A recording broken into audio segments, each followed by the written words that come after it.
Here we go.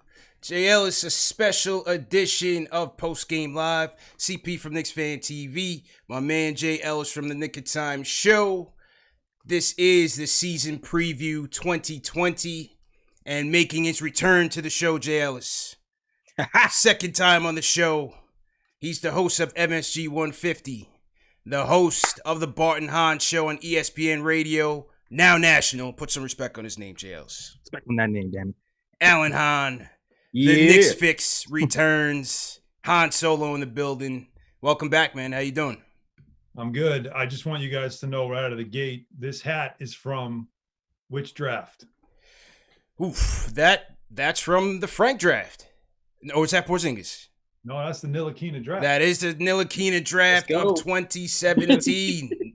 JL, you have that one, right? I do. Keep this hat. Hopefully he's still good. You know, by the time hopefully he's still good, man. Once a Nick, always a Nick. All right, guys. Thanks for having me back, though. Let me give you guys the props for the way you've done this professionally and blown this thing up, and it's a must-have and a go-to. It's entertaining. You guys do a great job. And here's how I know you do a great job, because every time you guys have a show, somebody's tagging me going, "Did you hear what they said?" And did you hear what they got him to say and all that stuff. So, again, respect to you guys. Appreciate it, man. Passion that gets it started, but it's obviously consistency and how much work you guys put into it that makes it good.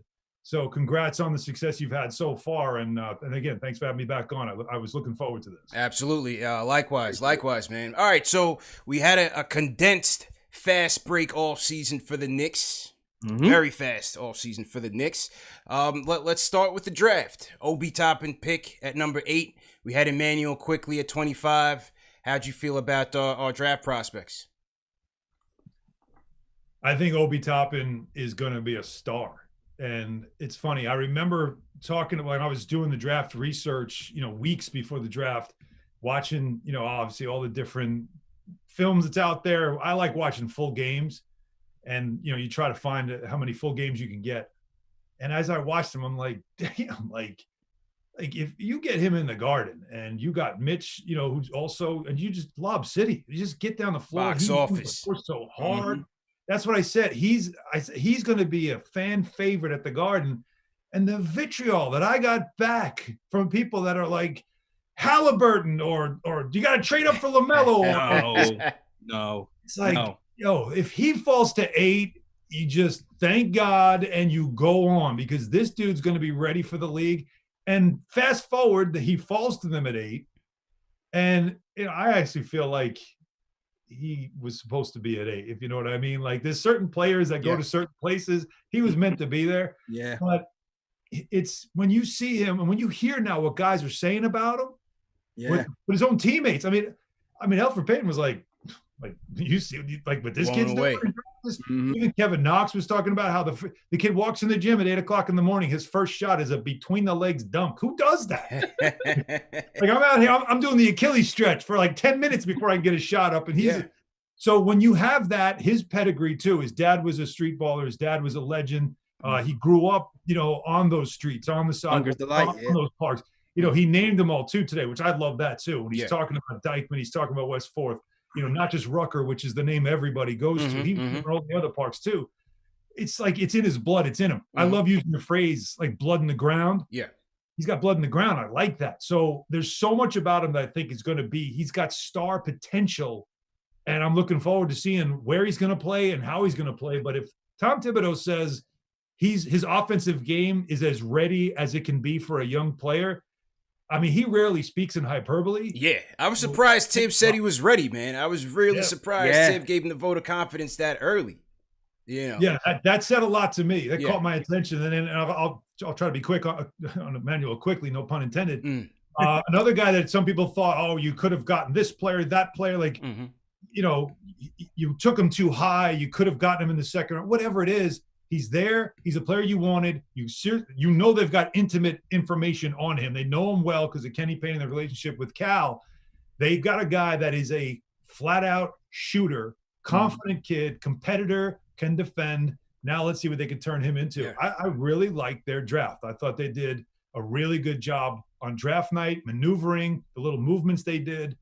I like their draft, and it's been a while since I've been able to say, man, I really like their draft. Yeah, I didn't mind it at all, and it was nice to see them wheeling and dealing in the draft. You know, taking advantage of those relationships and putting themselves in position, whether it was to move up to go get them or to move back, reset the board, and make their picks from there. You know, with Toppin, what I like, you know, I think the offense is going to speak for itself. I'd love to see how the defense comes around, and I'm really interested to see how they use him as a playmaker to take advantage of some of his passing proficiencies that the scouts have been touting. But what I really also like about him is the character. You know, he comes on a media day. He talks about how he's going to work hard. He has to work on every facet of his game. They ask him how he's going to handle the pressure. He talks about dealing with Dykeman and the Rucker and being able to handle the hecklers there. You know, fans call in the show, Alan, and when they talk about the draft, they don't just speak about the talent, but they also talk about the importance of these guys having a good mental makeup. You know, we always talk about how the Knicks jersey's the heaviest in the league. Every jersey's polyester. That one is lead. And when I look at him, when I look at RJ, two kids with New York roots, character, maturity, I think that's important, man, as we talk about the standard bearers for this team. What do you think about that? Well, as to me, like they're the footings, right, of the foundation. Like people, you know, you have to build a foundation. You need footings before you have a foundation. Anybody that's in construction knows what I'm talking about. And these guys are footings to me. You know, that's a bedrock, and you need guys like that.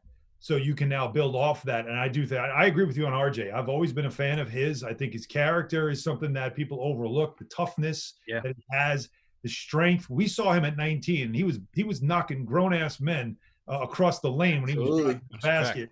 You don't overlook that. You can't just like, well, he can't shoot. He can't shoot. I can fix that. Right. What I can't do is make you a guy that can drive into somebody and move him 5 feet back so you can finish a shot.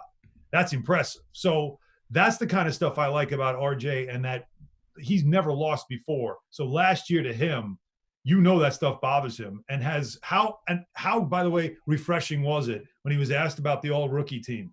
You know, like, you know, that old line, ain't no future in your front. And my roommate used to say that to me all the time. like that, like he doesn't even try to front about he's like, yeah, it bothered me. Like, you know how some guys will say, no, I don't pay attention to that stuff. He kept it real. Kept it real. Yeah, I like exactly. He's like, yeah, it bothered me. I thought I deserved it. And that's going to be on my mind all season. Love it. Please do that. Have that chip, carry it on your shoulder. So that's important. But what you just said, though, think about it this way. They also, Leon, Brock Aller, and Tibbs have sort of built this team with that character in mind, haven't they? Yeah. Yeah. You know, there's no knuckleheads. There's no sort of like weird guys. Like everybody is sort of like, I'm here to work. Even Quickly. Quickly's that kind of personality. Alec Burks has that personality. We know Peyton has that personality. You know, there's a lot of those type of guys that they brought in. And so when you've got a couple of the wishy-washy types like a Kevin Knox, and, you know, Mitch can be a little aloof at times as well. Those, if you have enough of those dudes in the room, the guys that don't know how to lock in will suddenly learn quickly how to lock in. So I like what you just said too, the makeup of the character that the players that they have this year. Now, you know, the honest thing is that they do have a problem with talent. They lack it. They don't have a killer, you know. Anyway, we don't know. One might emerge. But right now they don't. And that's, of course, where the problems are going to begin. Once they step on the floor, they're going to have to just outwork other teams. Yeah. And so Tibbs can do that. So let me talk about the approach of the season, though, because as you said, we didn't have the talent. But the Knicks were really conservative in how they approached this offseason. They really didn't put a lot of assets on the table when it came to free agency. So do you agree with the approach that the Knicks took this free agency and not including assets, not really including young guys in trades and things of that nature? Well, I mean, I agree that there wasn't the sizzle out there to go get, right? Right. You know, leaving the cap space makes me wonder, like, was it that you didn't like what was out there that could fill out the roster, or you just couldn't get it? Right. Yeah. I mean, like Gordon Hayward, I know he's a talented player, but did that move you? No. Did what Charlotte gave him? Did you go like, man, why didn't we do that? I told him they caught MJ on a good night at the poker table, man. Passed him the phone. He was already up $500,000, JLs. He said, cash that check. How about Nick Batum? It split us, though, right? It split us. There's some people who said they wanted Gordon Hayward, and some people said they didn't. But I feel like it depended on the number. Like, I feel like for me, if we were able to get Gordon Hayward at a reasonable discount, 2 years, like it was originally offered, I would accept that because I know he's not going to take the ball away from RJ and the main guys. He's going to be able to share, play defense, and he's going to be a nice role player for these Knicks. And he's not going to slow down the progress of these young guys. But once it gets to the third and fourth year, that's when it gets a little bit shaky. That's what I felt too. Yeah, I kind of felt the same way. And if you're Gordon Hayward, if you're Mark Bartelstein, his agent, if somebody's willing to give you a 4-year deal, you take the damn 4-year deal. Yeah. I mean, you've had enough. If I'm his agent, I'm saying the same thing. Let's see, you've had an injury history here. Let's lock it in and get it security. Right. And not, this isn't New York's not a place to go bet on yourself. Not a guy like you.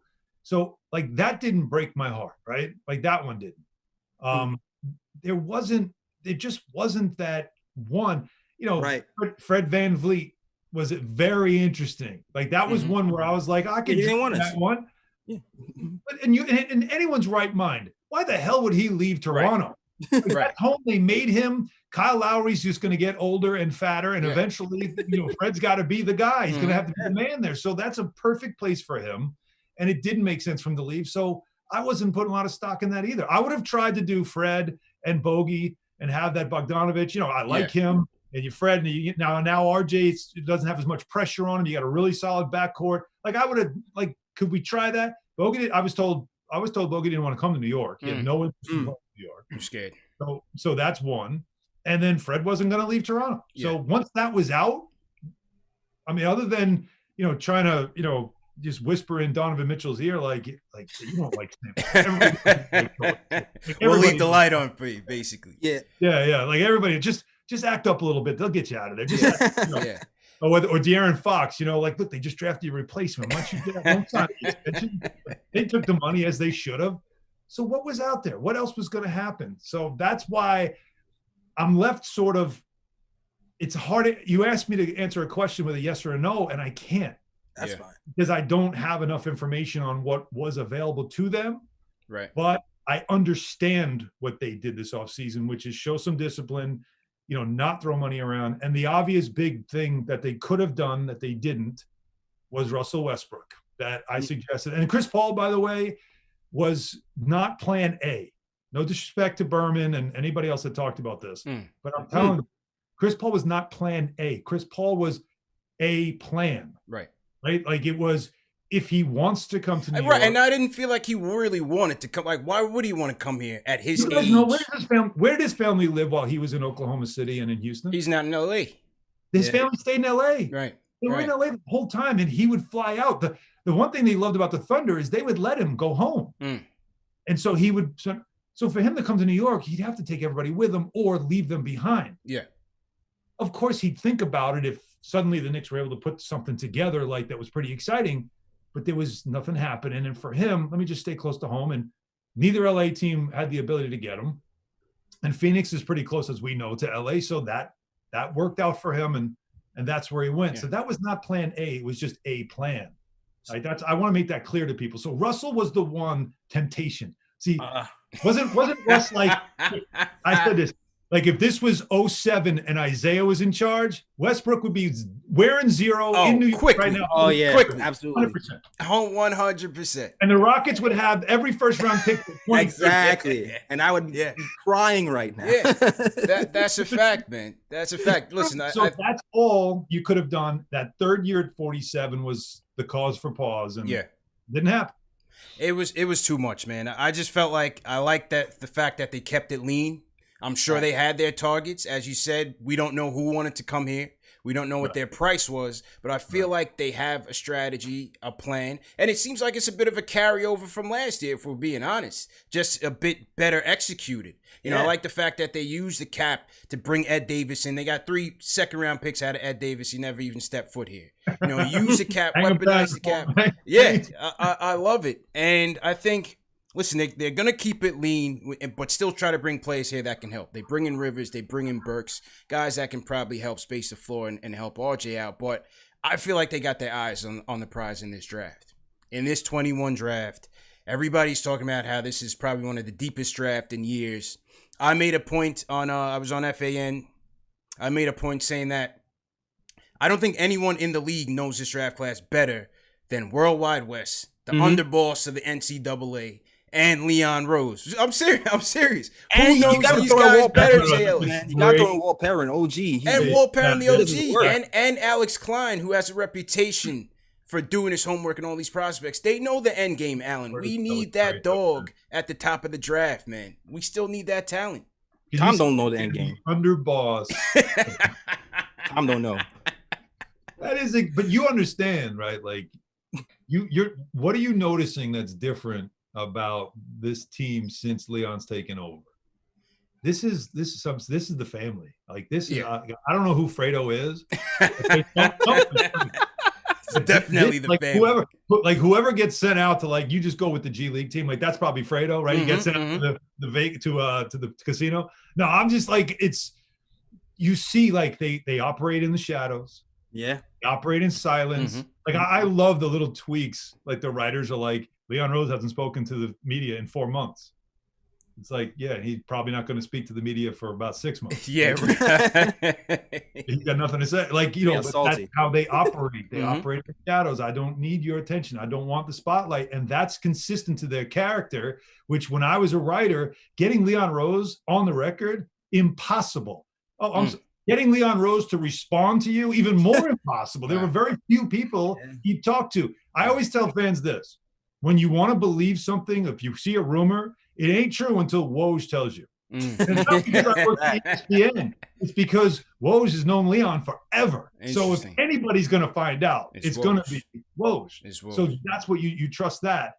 But I kind of feel after all the years of, you know, whether it was, you know, Isaiah, and he was always out front, very excited about all the moves. He wanted so bad to be out there and to tell you everything he was doing, and he'd whisper stuff, you know, and then Donnie tried to dial that back, but, you know, there was still leaks here and there and other people that were leaking stuff. And obviously then, since then, it's just been chaos. You know, the Phil Jackson stuff was, what a disaster that was. And most of the time, nobody knew what he was doing because he didn't know what he was doing. I'm sure. No, it's true. Like, when you would ask people and they were like, I'm not sure what we're going to do. Oof. But this is now, it's as drum tight as this franchise has been in a long time. Like, there's just no leaks anymore. Yeah. Anything you see is coming from the outside. Maybe an agent heard something or a player knows something that's talking to another player. But you're not getting that whisper anymore at the front office. So just to put a bow on what you were saying, I think what you said is very accurate, though. That's how they operate. And yeah, that's why I think Wes is valuable, because Wes will know what's coming up in the pipeline. Yeah, that's what I'm saying. Only problem is, what have we learned in past history with the Knicks? The one thing they can't control is the lottery. True. Where they pick. That's the part that frustrates me the most when we talk about. I went off today on my show when somebody called up saying, you know, this college, I'm watching these college kids, and I'm like, dude, it's a week into the college season. And the Knicks haven't even played a first game. We haven't played a game yet. You're telling me highlights are going crazy. BJ Boston, a million Jalen's. It's going crazy, man. And yeah, listen, as you said, it's unpredictable. I just feel like this is where they need to play for now. Of course, I want to build a team that's competitive and can win games. I'm still fishing for that big guy, man. I'm still fishing for that. How do you know you don't have him? Maybe you have him. No, I mean, well, we need the point. We need the point, Alan. Yeah, we or the need three. The point. The point or the three has to be an app. We need that dog. We need the dog, man. We have 18 million in cap space, though. We have that still, so we can make a move at some point. Yeah, I'm not seeing that. I mean, the trade deadline is going to be about mid to late March, I've heard. Yeah. So that's when it could get interesting again. The only problem is you're going to have now in each conference probably 11 teams, if not 12 teams, that could still be in something, you know, because now the 7-10 play-in. Yeah. Which means the trade deadline, which used to be this team's dumping and that team's collecting, you're right, you'd always have that kind of two sides of it, where you'd have, okay, what's the team that's getting rid of pieces and what's the team that's collecting pieces? There'll be fewer of them now. So that's, you won't have, I don't think the trade deadline will have the same amount of movement, or at least significant movement that used to have. because there'll be more teams engaged. And that's what the league wants. The league doesn't want to see teams dumping off salaries and dumping off players. So I wonder that what you mentioned, that 18 mil is still sitting there. 18 mil still there. And don't laugh at me, but if Kid Gilchrist does make the roster, don't laugh, it goes down to 16 million. Oh, so I know, but 16 million, that's New York bricks, but continue. And I think he has a good shot. I think he has a good shot at making it. I've been saying, I think between Spellman, Evans, and maybe Iggy, they could be battling for the last 2 spots. I think Kid Gilchrist could make it because we need that depth at the wing.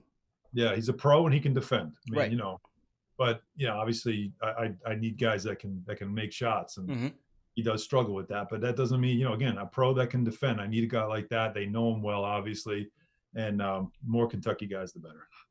Another guy that came up as recent as last night in terms of trade rumors, and we talk about having that cap space. What do you think about Buddy Hield? What's your honest assessment of Buddy Hield and a potential transaction there?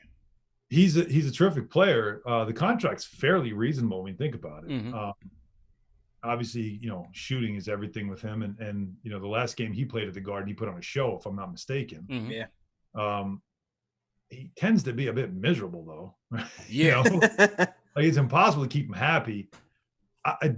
Do we know that they're moving on from him, though? Because might not be likely since Bogdanovich left. Yeah, they let Bogey go, which sort of suggests to me that they fixed the issue at the starting position. The starting 2 now is his. It's his job.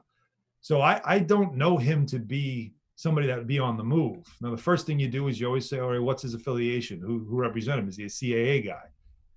That's always the thing to check. I don't believe he is. So I don't know if there's some, you always go with what's, like I said, operate in the shadows, the inside information. He's not happy. He's going to ask for a trade. Let's be ready. Right. That's why I was watching to see what all these dudes were going to do, because, all right, they're saving all this cap space. They have this flexibility. They're collecting these draft picks. They must be hearing some whispers from someone. What's next? Like there's somebody's about to drop a bomb where it's like they were just offered the max extension and they said, no, I'm going to test free agency. And now that team's going to scramble and try to trade him. Who's that going to be? And I was watching De'Aaron, I was watching Donovan, and none of it happened. So now I'm wondering who the next guy is. So I think that's basically what they're doing is just trying to set themselves up for who that next guy is. And I think you guys would know this better than anybody. Do you remember when Anthony Davis first said he wanted out of New Orleans? One of the teams on his list was the Knicks. Yeah, right. They didn't have anything that they could offer, and at the time wouldn't put Kristaps in the trade. Let's see, who else wanted out? Kyrie Irving wanted out. Who was a team on his list? The Knicks, and they couldn't make a trade for him. They didn't have enough assets. Griff laughed at him when they offered whatever they offered. Another player that's on the list, had the Knicks on the list, was Kawhi. Yeah. I wanted out of San Antonio. And who was a team on his list? The Knicks. Yeah. I don't know if that was true. No. The uncle's affiliation, right? Well, yeah. You don't believe it? I don't know. I don't know. The AD stuff, I definitely believe. Because from what I heard, the AD stuff, he was definitely interested. Kawhi, no. I feel like he used us for as a pawn. How could you use it? Well, I get what you're saying, but the Knicks had nothing to offer. So there was really, even San Antonio was like, yeah, that's cute. What were you going to give us? So that was out. But the point is that each time, and then we go all the way back to Chris Paul, each time a significant player wanted out of his situation and was willing to come to New York, each time New York had nothing to offer. Right. Yeah. So you don't want to be in that position again. And that's sort of where they are. Is maybe they're just trying to make sure that they're now in that position to make that trade when that next player says, I hate Minnesota, I want out of here. Wink, wink. So you're saying that Julius Randle isn't the player? I'm just trying to be clear. I'm not saying that at all. Okay. Because I know a lot of Knicks fans would like to move Julius Randle. Julius Randle, how are you feeling right now where everybody's parked outside your apartment going, get in, wherever. Like they just spin dribble your ass to Sacramento. I don't know if that's really what's going on, but I'd feel bad. If I was him, I'd be like, what did I do? I've been here for a year. But that's just where we are right now. We're on to the next one. That's what I feel is the awkward stage right now for this team. Right. Is there's guys here who mean well, and fans almost are looking at them like, yeah, well, I can't wait till you're a former Knick. You know, and that's a weird place to be. Yeah, I mean, I just think Julius, he's catching the Tim Hardaway Jr. treatment. You know, Maybe. just a guy that's here. He's playing out of his role. He's the number one guy, quote unquote, and he's trying hard. He says all the right things. Great character. There's nothing wrong with him as a person. He's a good guy. He's a good guy. Yeah. He's a good guy. He's just obviously he's got flaws, and that's a reason. How about this, by the way? The Knicks, as you know, are under the cap. You guys have brought that up. Right. A lot under the cap. In fact, they're under the floor. So they haven't paid luxury tax in like 5 years. Think about that. If you're the league and the richest team in the league hasn't paid luxury tax, like they're not helping out at all, right? So beyond that, this is a league where everybody's making, like everybody seems to have a team. Every team seems to have a guy making 40 million at least, right? One guy up now near 40. The Knicks don't have a guy making over 20. They have one guy making over 10. Yeah. Keep it lean, baby. I love it, man. Keep it lean, keep it mean, man. I love there used to be a time where we were like, they're capped out for the next 8 years. Yeah. Like Shandon Anderson, man. Those Shandon Anderson deals. You remember when they offered Kobe the mid-level? Oh my God, I do, man. They had nothing to give. No, it's like, oh, we'll take the mid-level and then we'll give you an extension. I'm glad those days are behind us. It's funny how things have changed, but eventually they're going to have to spend it. Eventually they're going to have to get some people here, and we're going to have to wait another year for that. You mentioned all the guys that they were after and had potential interest in coming here, but they just never seemed to be ready or never seemed to have the pieces. And as we kind of segue into training camp and talk about the camp battles, I want to start with Tibbs. Because Tibbs has kind of gone on record when they ask him about player development, whether it's playing the kids versus sitting, so on and so forth. Seems like he's kind of going with, the Mike Miller, the Fizdale approach. It seems like he's going to lead more towards the vets early, make sure the kids earn it. And then, obviously he talks about the G League and other ways for player development, but it doesn't just seem like he's just going to be out there just playing, 5 kids just to see what they have. What'd you make of some of his comments? Yeah, I picked up exactly what you just said there. That to me, and I think Austin said this too. He didn't come here to lose. Yeah. So he's like, all right, I might not have a ton of talent, but I'm going to play the best talent. And I think he said this even during OTAs too. Right. He fully believes this. Like, you're not entitled to minutes because we drafted you. You have to, because I loved his line about how part of development is learning how to contribute to winning. Winning, yeah. Like, that's a big part of it. And he said that starts in practice. Your habits in practice, what you bring every day. When you can show me there that you're doing that, now I start trusting you. I find that to be, again, that's a difference in coaching and a philosophy that some fans might say, oh, they're not supposed to win anyway. So, again, this whole thing about Knox last year, Knox should be playing 40 minutes a night until he figures it out. I don't know. I mean, it's one thing to say, get back out there, kid, and around.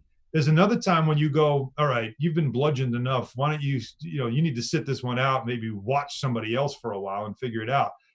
I do think there's a balance to it. And I like that Tibbs, though, believes earn it in practice, be a professional, show up every day, and then you'll earn that. And then it'll mean more to you that you earned it, that you had to fight a veteran for it, which is why I think Nerlens Noel is looking at Mitch like, you be the guy, but I play just like you, and I'm going to show you I played better than you can. Yep. As long as there's I'm telling you, there's nothing. He's not going to get that position handed to him. That's going to be an interesting battle for the 5. Yeah, as long as there's a balance, because I don't want a situation where Tibbs just leans on the veterans a little bit too much. Like, even when we was doing some research on the point guards that can come here, I was reading a lot about what Jeff Teague was saying, and Jeff Teague was kind of saying that he wished that time would take him off the court sometimes because he feel like he was running him into the ground. Yeah. So I need to have at least a little bit of balance. But speaking of the balance and the way the minutes are divided, we have a lot of wings and point guards on this team right now. So do you feel like there's going to be an odd man out? Like, I'm looking at Frank, I'm looking at Kevin, I'm looking at DSJ, and there's a glut there. And I can't help but think someone could be salty by the time we get to February.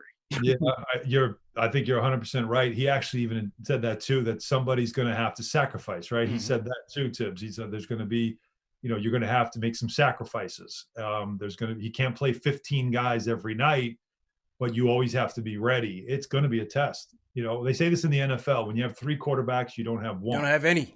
Yeah. And Same as the point guard. When you have 4 point guards, you don't have one. That's what they're trying to figure out, and then he'll see what works. And I hate that, right? We always play the game starting 5 game, right? Yeah. Like opening night starting 5. Who's going to be? It was, that's a game that used to be fun to play, and now it's not fun because you have no idea who it could be. Yeah. That's the most uncomfortable feeling. It always was who's going to be in the rotation, but you knew your 5. Mm-hmm. And, again, there's just something about just knowing like it was going to be, Hart and Starks and, Smith and Oak and Ewing. Like, okay, now who's coming in? Like you don't really have that now. And so I don't know. I will say this. Rivers is versatile enough to play both guard positions. Mm-hmm. Burks can play both wing positions. Dennis Smith is a guy I feel like he's the first one out of the gate for me. Yep. If he shows up there right we go. Physically. There we go, Jay Ellis. And here's why. And he even said it too, but before he said it is what I was thinking.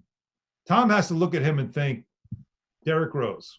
Thank you very much. Derrick Rose couldn't defend. Thank you very much. Couldn't defend a parked car, but it didn't matter. You run him off screens. You use the athleticism. You get him going. Just get him going downhill. I know what you're gonna say. I don't trust him. Thank you very much. Trust him, give it a chance first. Thank you very much, Solo. You go there and you see what happens, and I don't say I'm not saying you do it in the first night of opening night, but I need to see it in preseason and on the court in practice. And if I like it, I'll go with it. But it's up to Dennis. Right. Show up here up. Yeah. Dennis has to show up from here up. That's my concern. I need to see if he's like, guys, the question I would ask Dennis Smith if I got him one-on-one, because you don't ask guys these kind of questions in like the Zoom thing. That's it. You don't want to embarrass them. But I would legit say to him, like, do you love basketball? Right. I would legit ask him that because it always came easy to him as a high school player. His 1 year of college, his team was terrible. Like they never won, but he put on a show. But when things got tough for him in Dallas, and Rick's a hard, especially for point guards, he's a hard guy to play for. He started having that look on his eye, like, I want to do anything but this. And for a while, I thought he just wanted to be J. Cole's producer instead of. He just wanted to hang out with Cole World, man. Yeah, man. Cole was, he smiled when he saw Cole, and then he turned around on the court and he'd be like, I got to do this now. Like, dude, this is your livelihood. Yeah. I want to know, do you love the game? I don't think he does. I worry about that. Well, look, it's now or never to find out. And I said the same thing as you, Alan. I said we did a show on ideal versus predictions. I think Peyton is going to go in. He's your most reliable option. You know what you have. I think Tibbs is going to go with that. Shortened season. What's that? I just threw up in my mouth. Listen, the whole chat did, and salute to everybody in the chat. We got like 2,000 people in here watching. Shout out to the chat. I'm sure unanimously they feel the same way. I just feel like trust, understanding what he has. I think Tibbs will go there. With DSJ, I say rip the Band-Aid off, throw him out there. I think with more minutes and a starting job, you give him the confidence. Gas him up. Gas him up. Here's the keys. Let's go. And see what you have. He's on the last year of the deal. You traded Porzingis for him. Some people say whatever. He was a throw-in. See what you have. We have nothing to lose. That's all I'm saying, Jay Ellis. We have minutes to lose for people who actually want to be here. Yeah, I want to hear it. I want to hear it, though. Tell me why this is a bad idea in your mind, Jay. Tell me why. You know what? I understand the rationale. We have guys here who need the minutes. But I just feel like when I look at him, I don't see the heart in him, man. That's what concerns me. Even when I was thinking before Dennis Smith hit the NBA, we were reading about him giving up in the middle of games in college. When he got to Dallas, it seemed like he had a little bit of competition and checked out. And then the same thing to me seemed to happen when he got to New York. I felt like he checked out. He's not present anymore.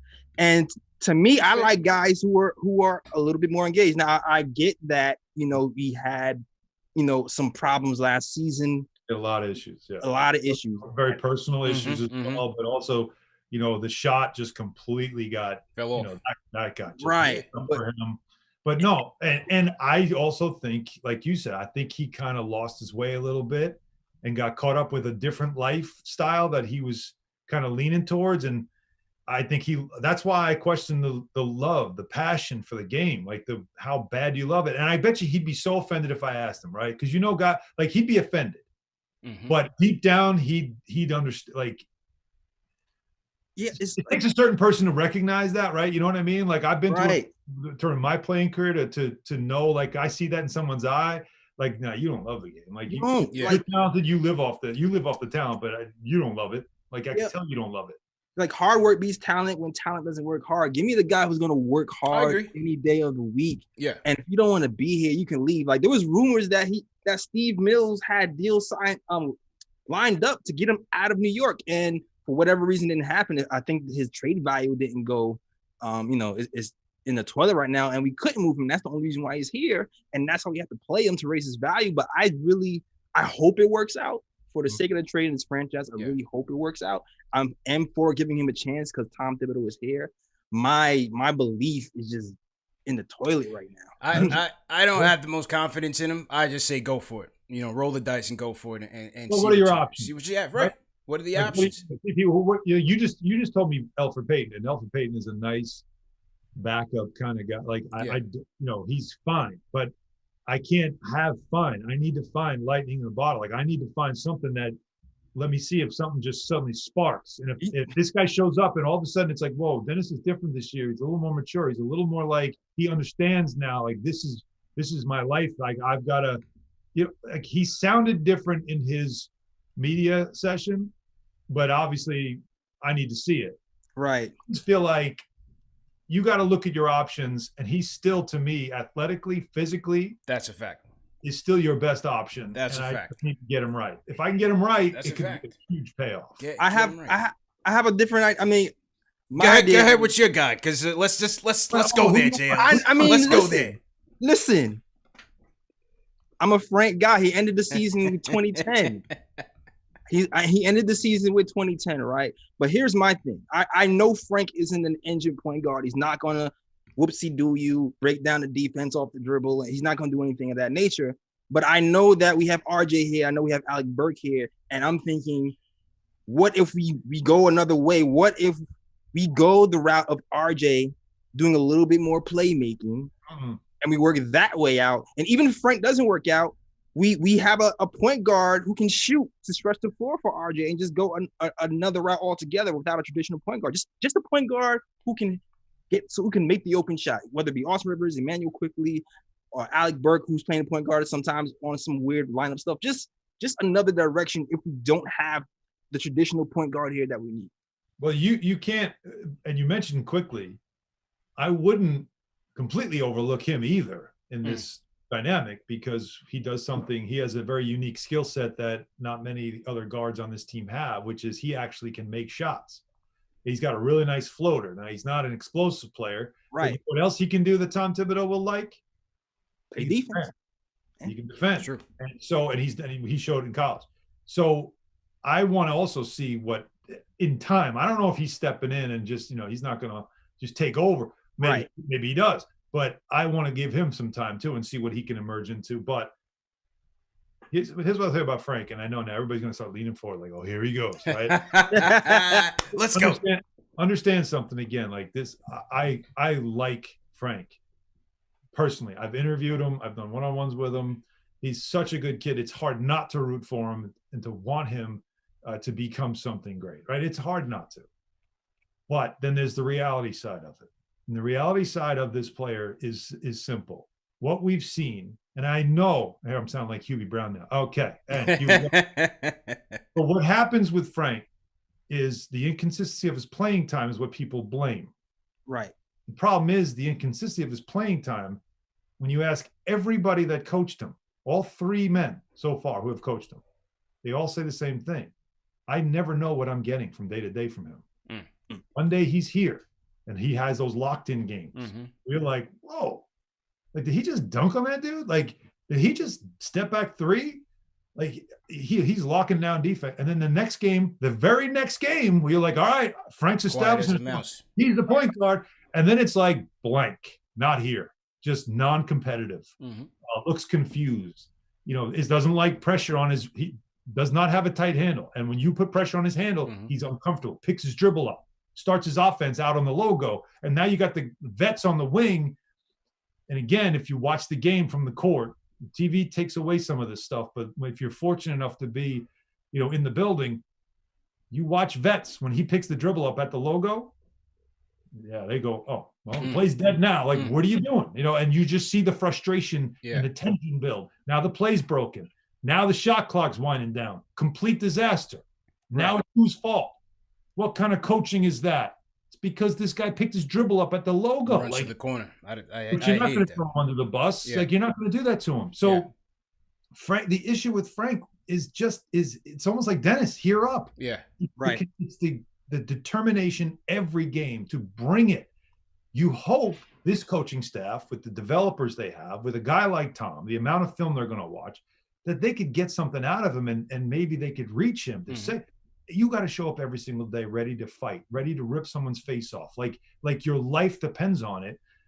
And look, you are what you are sometimes, and I just don't know if he's built like that. And that's the thing. This is going to sound like a hater. I can't trust him to run my team. That's the best I could say. And I think his best attribute is if he can come in as a combo, as a defender, as a shutdown in minutes here and there, that's great. But when you ask him to do that, and I've told the story before, and people get really upset, but it's the truth because I've talked to coaches. We have a role for you, Frank. I think it'll be great. Right now, you're not ready to be our lead guard, but if you could be this guy off the ball, we need you to be that guy. Well, he wants to be a point guard. He fancies himself as one. He doesn't want to play off the ball.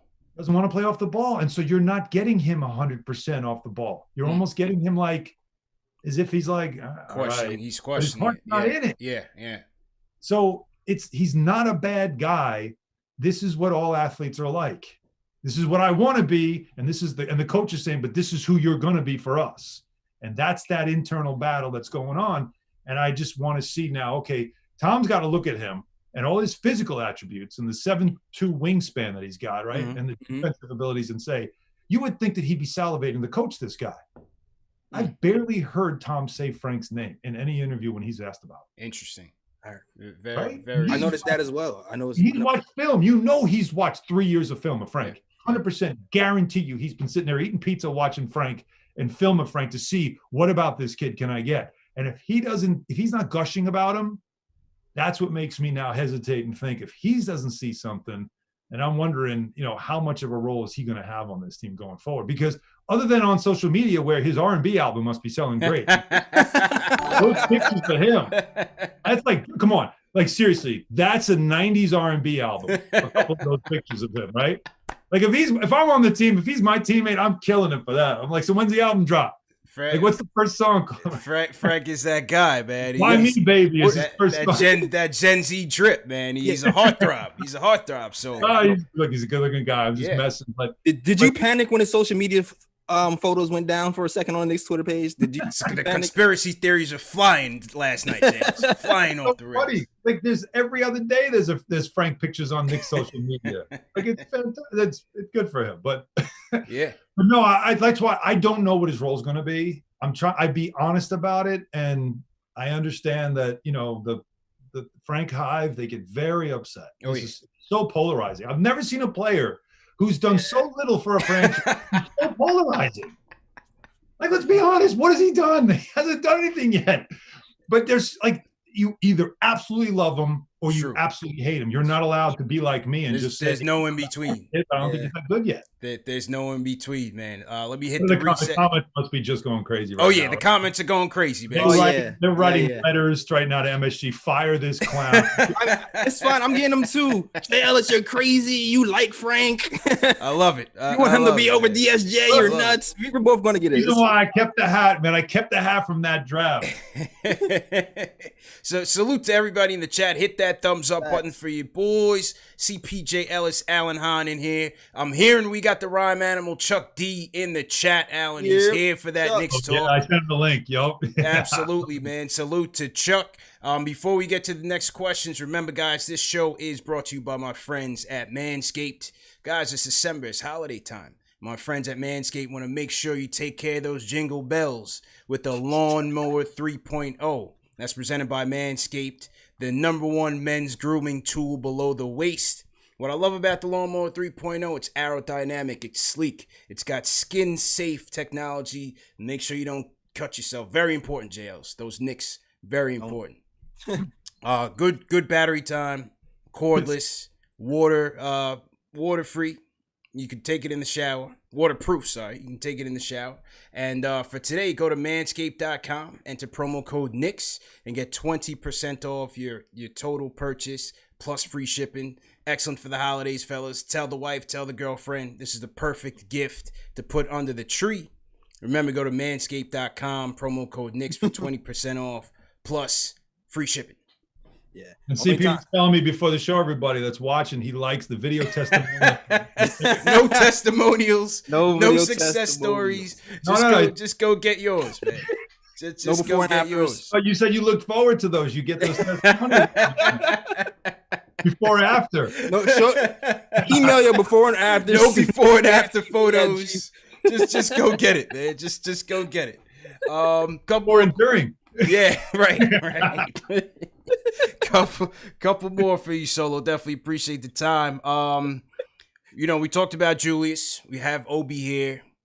How do you feel like they manage minutes, rotation? Where do you feel like they go? That's going to be interesting to see as well, right? Because you would think they play the same position, and so how do they really work together? Mm-hmm. But I find it interesting that one thing that I keep hearing is how athletic Obi is. Yeah. How Tim said versatile he is. His ability to shoot from the outside. His ability to play make, run the floor. What does that sound like he's trying to set up? It sounds like they're setting up Wiley's narrative and putting him at the 3. This does. Come on, man. Talk to me here, man. You really think they're going to put him at the 3? No. Well, I mean, what are your options? Oh, God. Bench Randle. How about I'll ask you this way.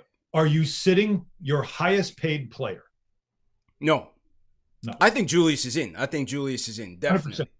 Right. Now, you can't play Julius at the 5 and Obi at the 4 because you'll have to score 200 points to outscore that duo. So you have to. The only option you have 2 options. Obi comes off the bench. Nobody wants that. Or you play him. You guys old enough to remember when Kenny Walker came from where? Kentucky. And he came in and he was supposed to be Bernard King's replacement. Mm-hmm. He was going to be your small forward. Mm-hmm. What did he play in college? What did he play? Played the 4. The 4.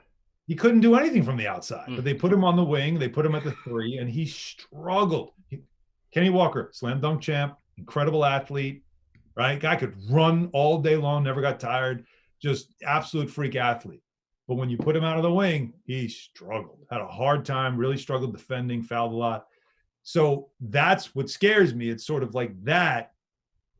But I do think that Obi at least has something that Kenny never had, which is that outside game, the ability to shoot the 3.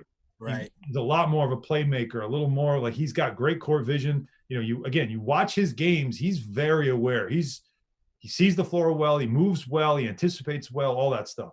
And the game's different than it was in the late 80s too. Let's be honest. It's a much different game, more space out there. I do think you can. They're setting it up. I do think that's an option that they'll try. They'll try to make it work.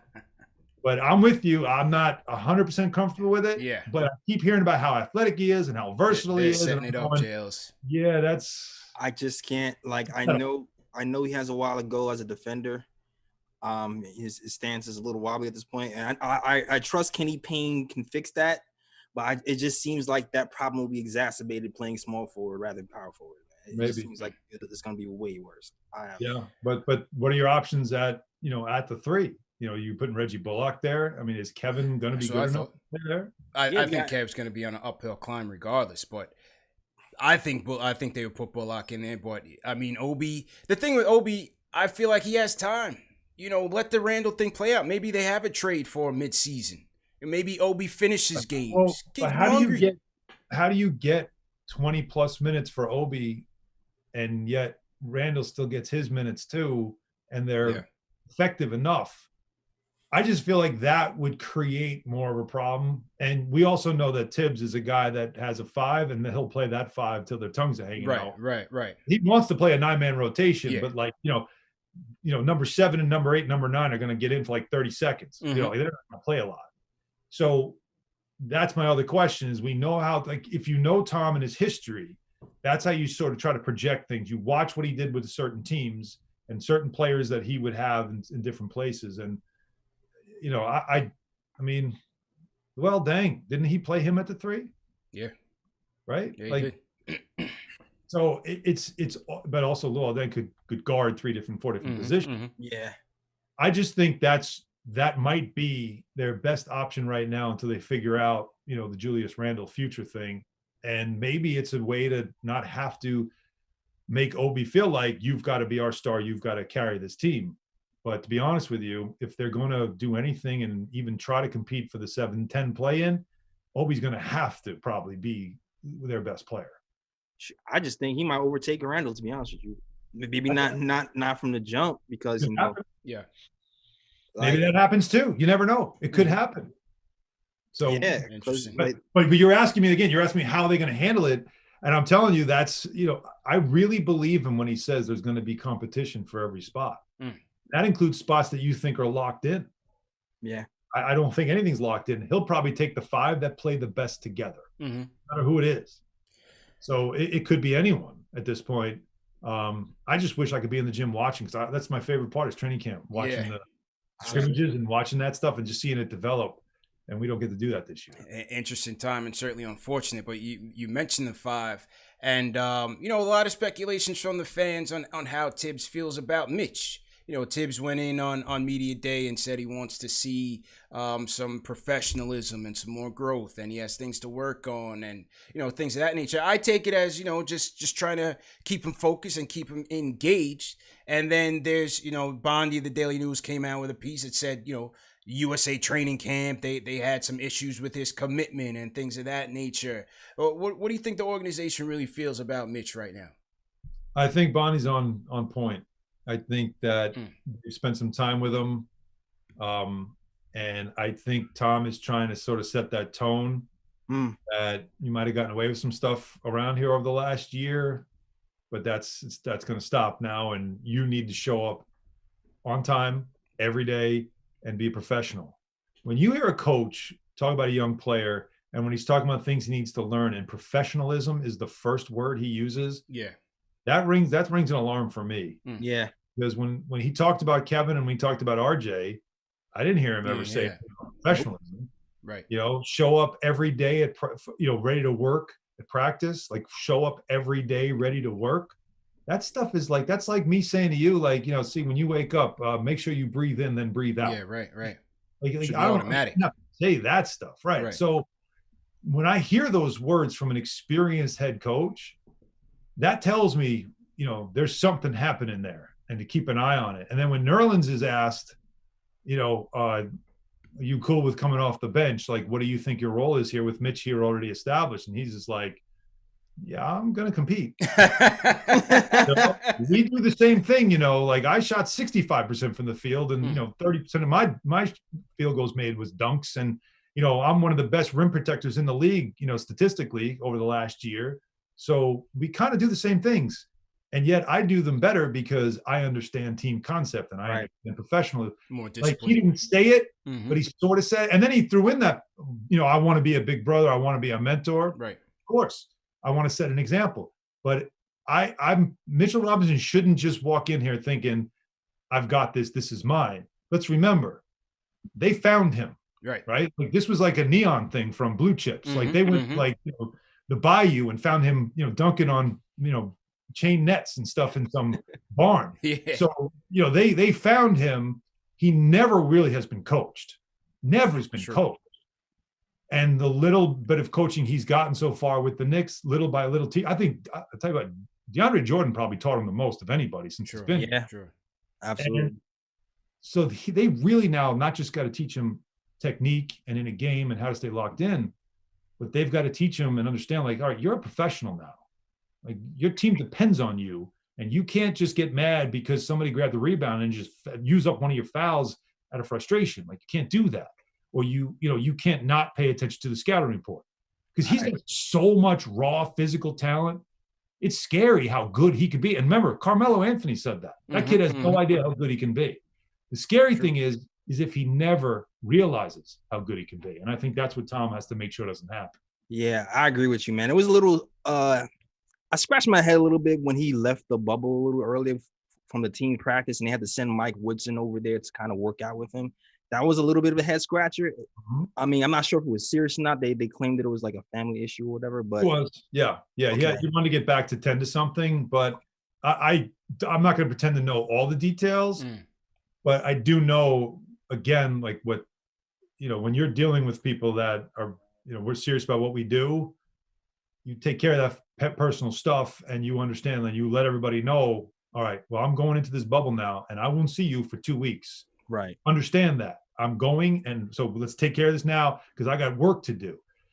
Mitch is still looking at this not as work, but as a game. And so it's a mentality thing, and they're just trying to help him mature. I know Woody very well, and Woody's a guy that, as you know, straight shooter. I can't imagine that his conversations with Mitch when he went to go talk to him were, hey, it's okay. You remember what he said to Cope? Do you remember that thing with Copeland at practice? One of my favorite things. I don't remember what he said. We had him mic'd up one time, and he's walking around, and I think they were doing like it was either it was in a scrimmage, and Cope might have got it like cutting through the lane and just did like this kind of turnaround, like with two guys on him. Woody stops it, and he goes, hold up. He goes, what's your name? He goes, Copeland. He goes, is your name Carmelo? Like, no. He goes, well, if your name ain't Carmelo, you don't take that shot. Like it was like in front of everybody. Yeah. But I'm sure that when Woody had that time with Mitch, he kind of let him know like what you're supposed to be doing and what you shouldn't be doing. Maybe got to him. So I'm curious to see, when Mitch does show up and, comes to work, if he's in that right frame of mind to be ready to work and mature. Yeah. Just remember what he comes from. Like, this is going to be all new to him. It's raw. Yeah. Extremely raw. He's never had that kind of structure. He's never had to have discipline. And these are things that these guys are going to demand from him. Yeah. And they also got to teach him. Yeah, he taught J.R. Smith, so I think he teach Mitch too. We'll see how he takes to it. But it seems like, again, that they're trying to build that structure. They mentioned a lot of times that they want to be teaching these kids, between Woodson and Kenny Payne and Tibbs, and they bring in Aaron Brooks and some more development staff. So let's see. I hope they're very serious about trying to build that foundation from within. I think they are. Ehrman's another guy. You don't overlook the addition of him. I think from this defensive standpoint, he's really good, not only as team defense, but excellent in positional. Like, where do you belong? Like, you could take a guy I love this about Jason Kidd. Was he ever the fastest guy? Yeah, no. Right? Was he ever fleet of foot? Jason Kidd, even at 40 years old with no hair on his head. One of the best point guards to come through here. Yeah. Jason Kidd always knew where to be positionally to help the rest of the other four guys. He didn't have to move a lot. Yeah. He just knew, I got to get here. Now I got to get here. And it just took a little effort, but it's all you got to do. Move your feet, get to that spot, and now you've helped your teammate. And sometimes younger players that don't understand that, Kevin would do this. Kevin would be in his fog because I missed 2 shots. I feel bad about myself. I got crushed on Fortnite last night. I can't get my I got this 12-year-old kid. He's just talking crap to me the whole night. But so Kevin's head's somewhere else defensively, and now, no, you're supposed to be 3 feet forward. You're not there, and somebody comes through the lane too late. And now you've got your teammates looking at you going, you're not there. You're supposed to be there, barking at you, and now it's affecting you more mentally. Now everybody's mad at me. Well, I don't understand. So defense is not, as we always say, like, Obi can't play defense. His hips are too high. He can't move his feet. But if Obi understands where he's supposed to be on the floor, then he'll be fine defensively. He won't be all defense. Nah, he'll be fine defense. And I think that's something that hopefully this group will teach, because there's not enough talent for them to just out talent teams. But if they are disciplined and structured, they can get their share of wins against, some of the lesser talented teams, and maybe even surprise some of the more talented teams that maybe aren't really fired up to play a team like the Knicks, especially on back-to-backs. Man, I'm curious to see what you're going to say now because you have Obi playing the 3. So I want to hear your starting. He's buying into Wally's World's that narrative, man. I see what you did. That's it. Oh, Hahn said he's going to start in the 3. Oh, Hahn said, no, I didn't say it. I just said maybe. Maybe. Okay. Maybe. So what's your starting lineup prediction? It's your favorite question, I know. Yeah, no, it is. I went Dennis, RJ, and I got to admit, the first time around, so I'll stick with my original because I talked myself out of it, but I went Dennis, RJ, Bullock, Randle, and Mitch. I just said I think they'll bring Obi in and they'll find ways to play him, a lot, and that they'll find places to put him. But I can see that scenario where maybe Bullock doesn't start and they put Obi there at the 3 if he looks like he can handle it. Yeah, which they say physically he can do anything. I had the same, but I had Peyton. I think Tibbs will go Peyton. I had DSJ in my ideal, but I think Tibbs would go Peyton. So I had Peyton. He's gonna have Elf start at the point. I think so, man. Who else are you gonna trust right now? The way Tibbs is talking, he says he wants team development solo. You gonna have him have DSJ out there stumbling, mumbling around? The only issue with Alfred is that he can only see out of one eye, right? Did you know that? What? Yeah, the eye looks at Randle. Yeah. Randle's gone. That's what side he can. You didn't know that? Yeah, I knew that. Oh no, the chat knows that well. The chat knows that well. Look at the percentages. Yeah, 30%. Yeah, 29%, 30%. Yeah, and then the next highest guy is 9%.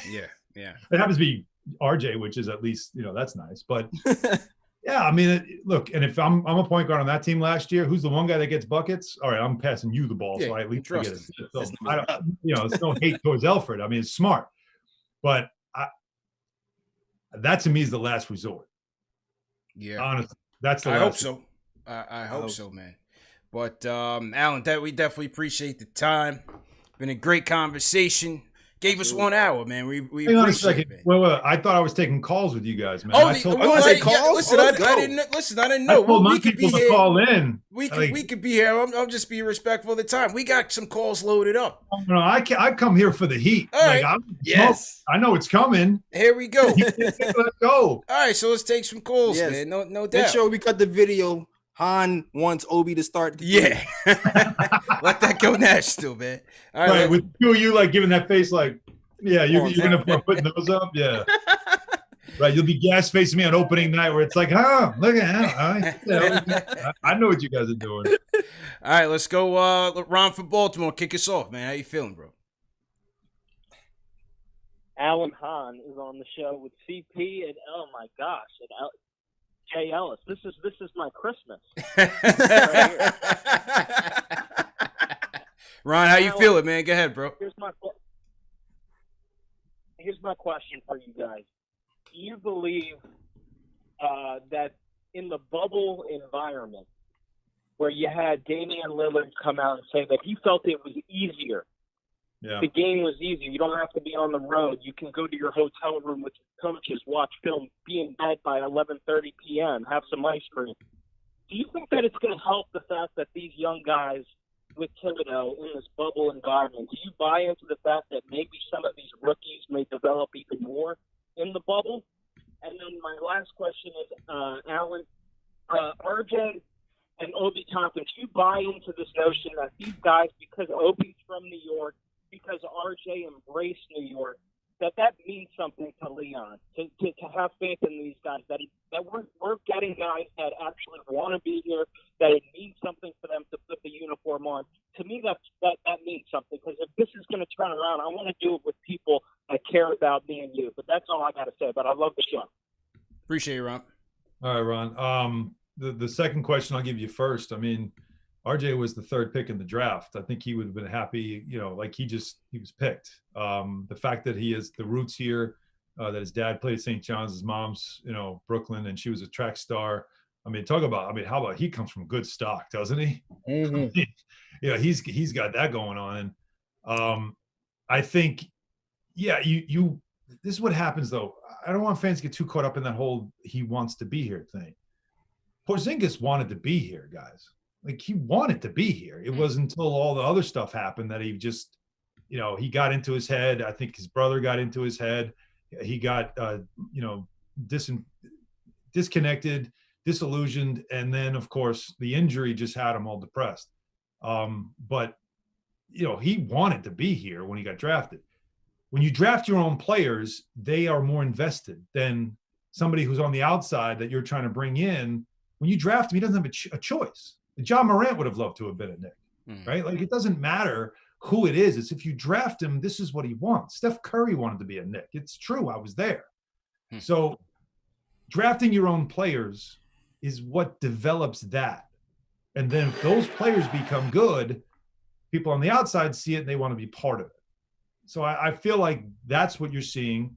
And the fact that they have New York roots only makes it better, because I always say the blood in the ground thing. I think it does matter. I agree. Obi understands what this is about. Like, he understands it.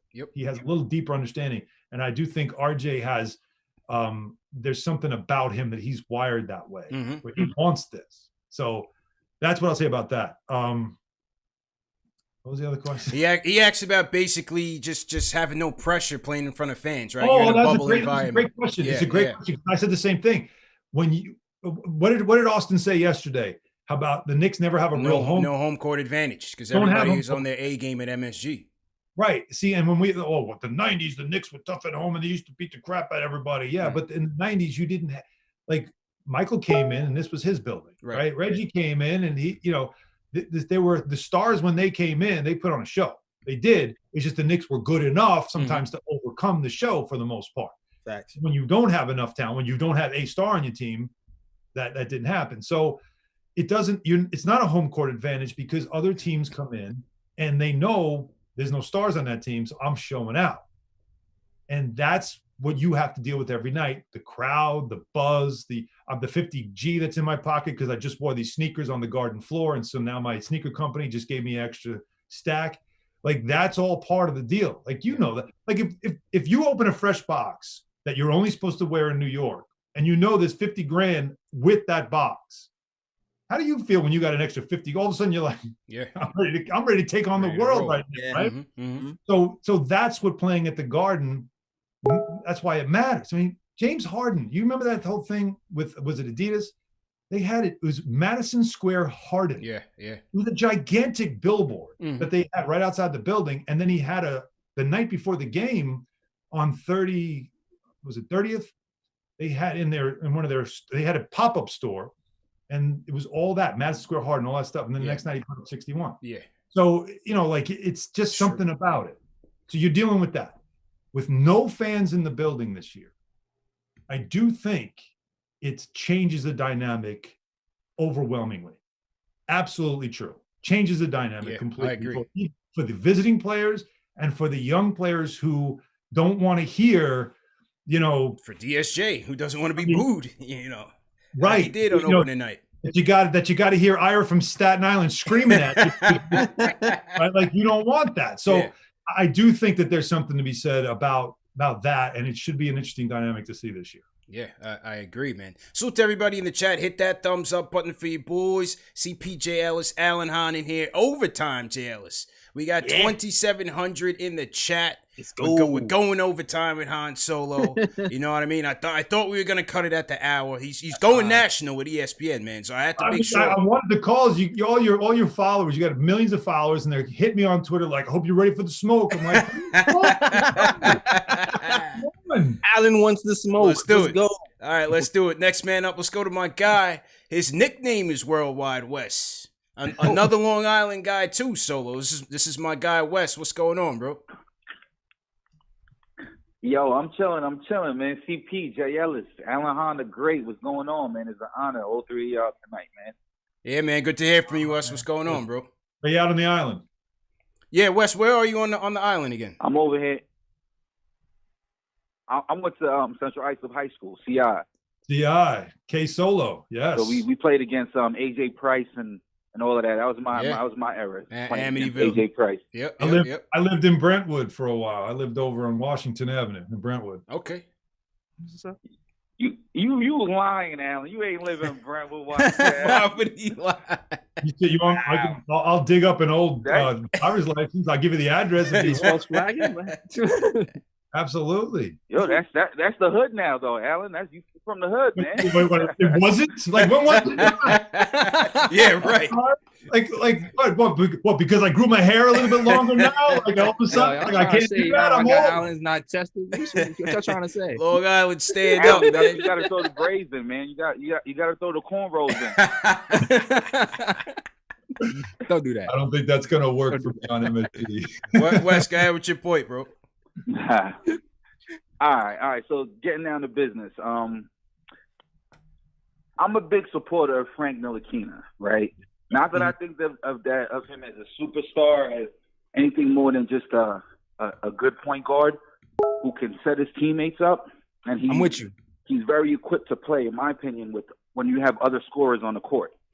And you got Obi Toppin, you got R.J. Barrett, you got Julius Randle. Assuming all three of them is in the starting lineup. He's a guy who can run the pick and roll, despite everybody keeps saying that he can't run the pick and roll. But if you look at the numbers, he runs the pick and roll well.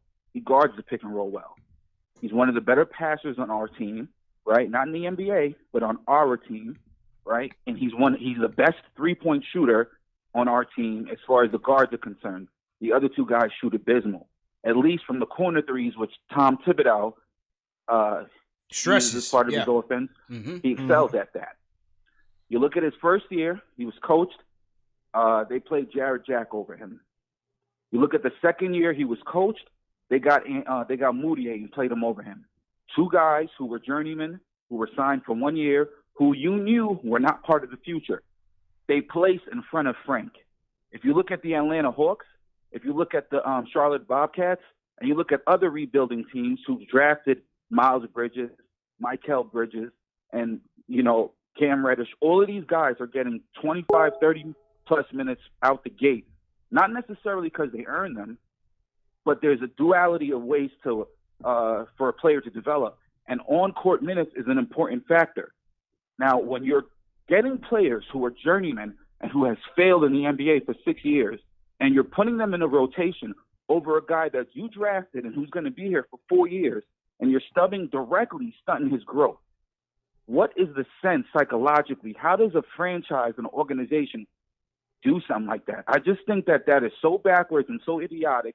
And then we keep coming up with these phrases and these excuses. Oh, Frank's not ready to start. Frank's not ready to be the point guard. So let's get a guy who averaged 8 points and 7 assists for his whole career and shoots 28% from the three-pointer to go play over him, who's not going to be here next year. I just don't understand the logic behind that. At the very least, Frank is a contributor in the NBA as a backup point guard, and like you said, he can slide over to 2 and play spot minutes, right? At the very least, moving forward. At the very least, go ahead, Solo. Get your point. So let me answer it then, because again, I mean, I asked the same questions and I asked them to each coach that he dealt with, and the answers were consistent from coach to coach. Again, this is not hyperbole. This is not agenda. This is not narrative. I'm being honest with you. Like, we're just talking here. It's the same exact thing. From day to day, you never know what you're getting from them.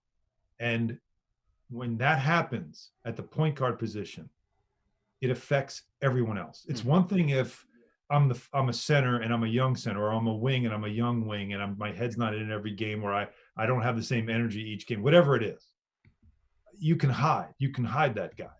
When you've got the ball in your hands and you pick up your dribble at half court, the whole thing falls apart.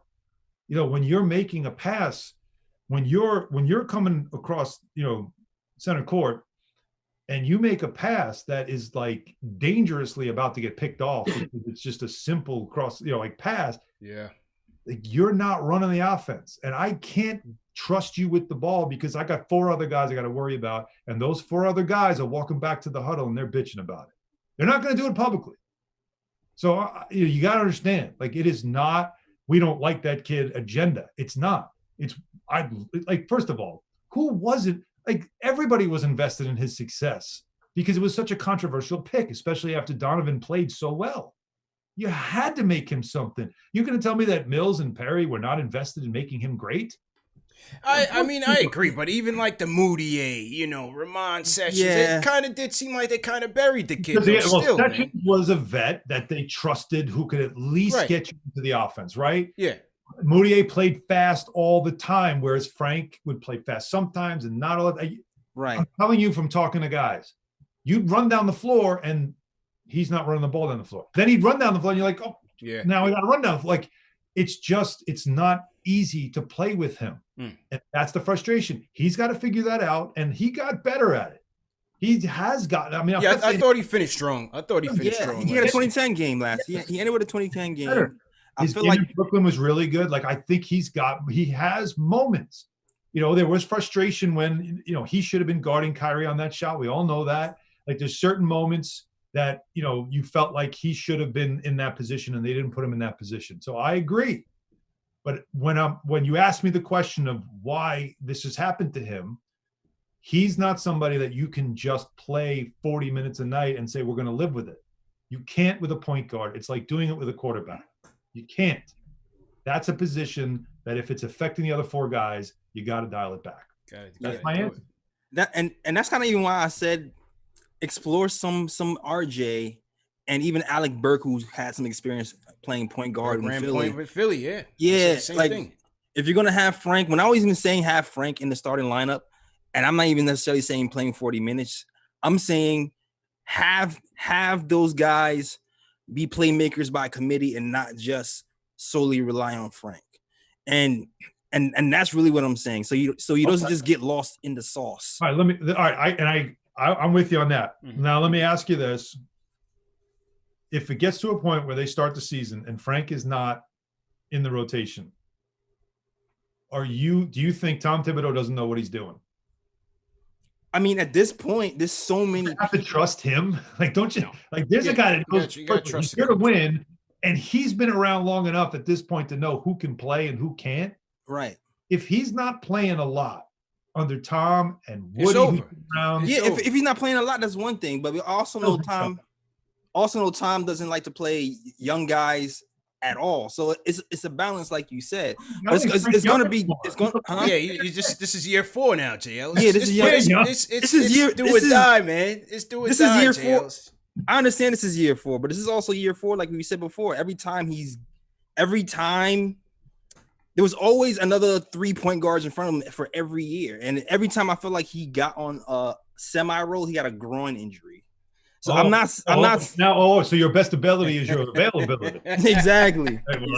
So I'm not even saying that Frank Ntilikina is the savior of the New York Knicks. I'm just saying I want to see a defined role from year to year. That's all really what I'm saying. And I think I'd like to see him show me what that role is, and I'm hoping it's this year.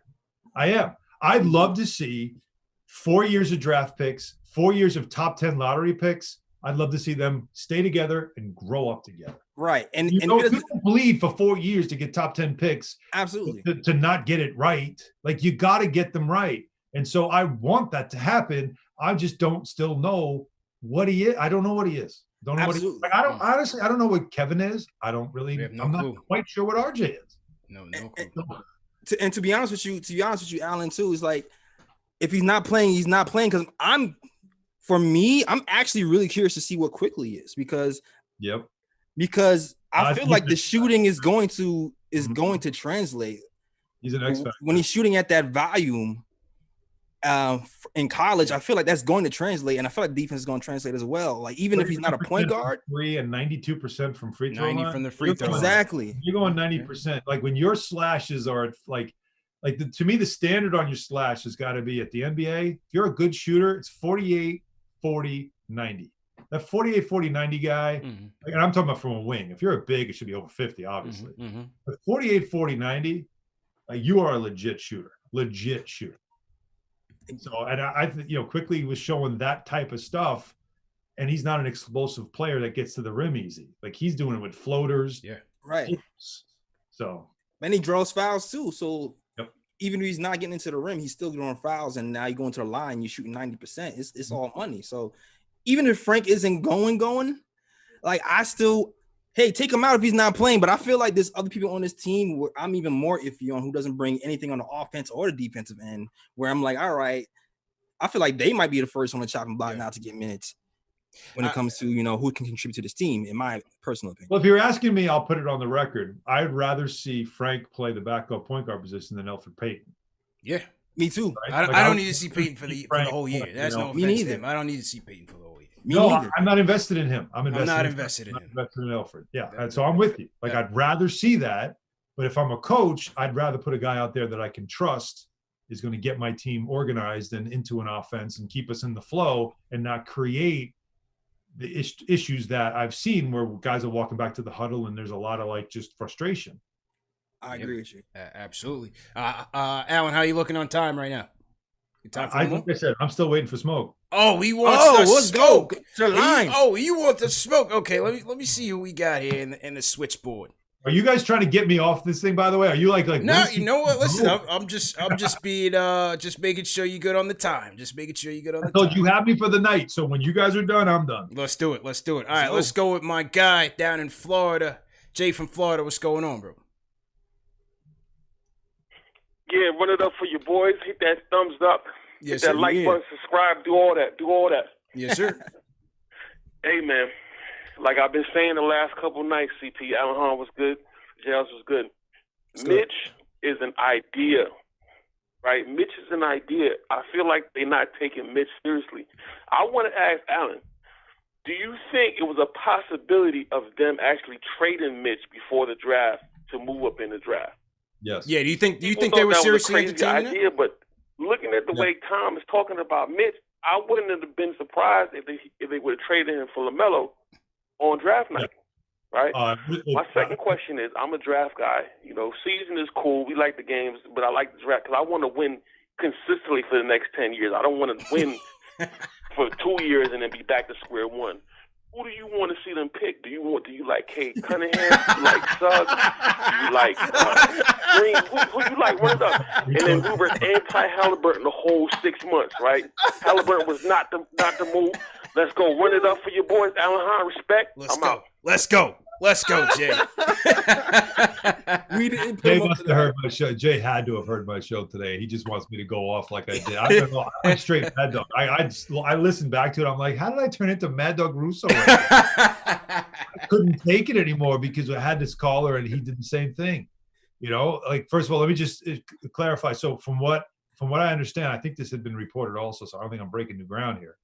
I know Golden State was shopping that 2 pick. Yeah, for sure. And one of the scenarios, I believe, and I think Zach Lowe had this. So I don't think I'm not giving any breaking news here, but I believe one of the scenarios that they were looking at was the 2 pick for the 2 pick Wiggins contract go to New York, and Mitch and the 8 go to Golden State. And then the Knicks would have targeted Wiseman. Right, that's right. Yeah, the Wiseman stuff. They didn't work him out, but I know they loved him. He's got great potential, it fits their timeline when you think about age and youth and development, all that stuff. Mm-hmm. It's the Wiggins contract that kind of made you just I mean, and Tom knows Wiggins pretty well, so I think he probably would say I'm all set there. But that's one I think that was one of the scenarios. I don't think it was for LaMelo though. I don't believe LaMelo was really a target. Wiseman, the Wiseman stuff was there. It was real. Kobe was always their target. Holy cow! I know that. But I understand. They loved him. He worked out all summer with Rick Brunson. You guys know Rick Brunson's pretty tight. Of course. So, there was a relationship that had developed already. He was family long before. Well put. That's exactly how I'd put it. So that part of it, yes. But can we not talk about the draft? Can we just play a game? And my guy found a way to take a jab at Halliburton for one good match. I get it. It's probably going to be another lottery. You might as well start watching college basketball. I get it. There's a bunch of young guys that are exciting to watch, but can we play a game? I see one game before I start thinking about tanking and the lottery. And as I said today on the show, already, Knicks fans, you understand, right? When you start rooting for losing, then Maurice Endauer makes a layup. And the Endauer game is still a nightmare. The Endauer game is still a nightmare. Why did we never re-sign him, CP? For good reason. It cost us, man. whenever you start talking about losing and draft positioning, when you start saying about when bad things happen, bad things juju. like pictures of Zion in a Knicks jersey, candles, and you fall 2 spots. Like that's just what goes on here. We might have dodged the bullet, man. He hasn't been healthy yet, man. It's a heartache, man. No. That don't laugh. I'm the jury's out on him, man. It is. I'm a little nervous with the whole conditioning thing. It's kind of weird. His want it is something that I think some people are watching closely. Yeah. And if Stan can get it out of him. Interesting. That was an interesting pickup for them for sure. So to everybody in the chat, once again, hit that thumbs up button for you boys. CPJ Ellis, Alan Hahn in here. Sure. He wants to smoke. Let's go. Let's go to South Carolina, Jay Ellis. Let's bring my man Ron Cleveland in the building. Ron, what's going on, bro? How you feeling? Man. CP, Jay Ellis, Alan Hahn. Man, let's just get right into this thing of Frank, man. Playtime is over. You heard me?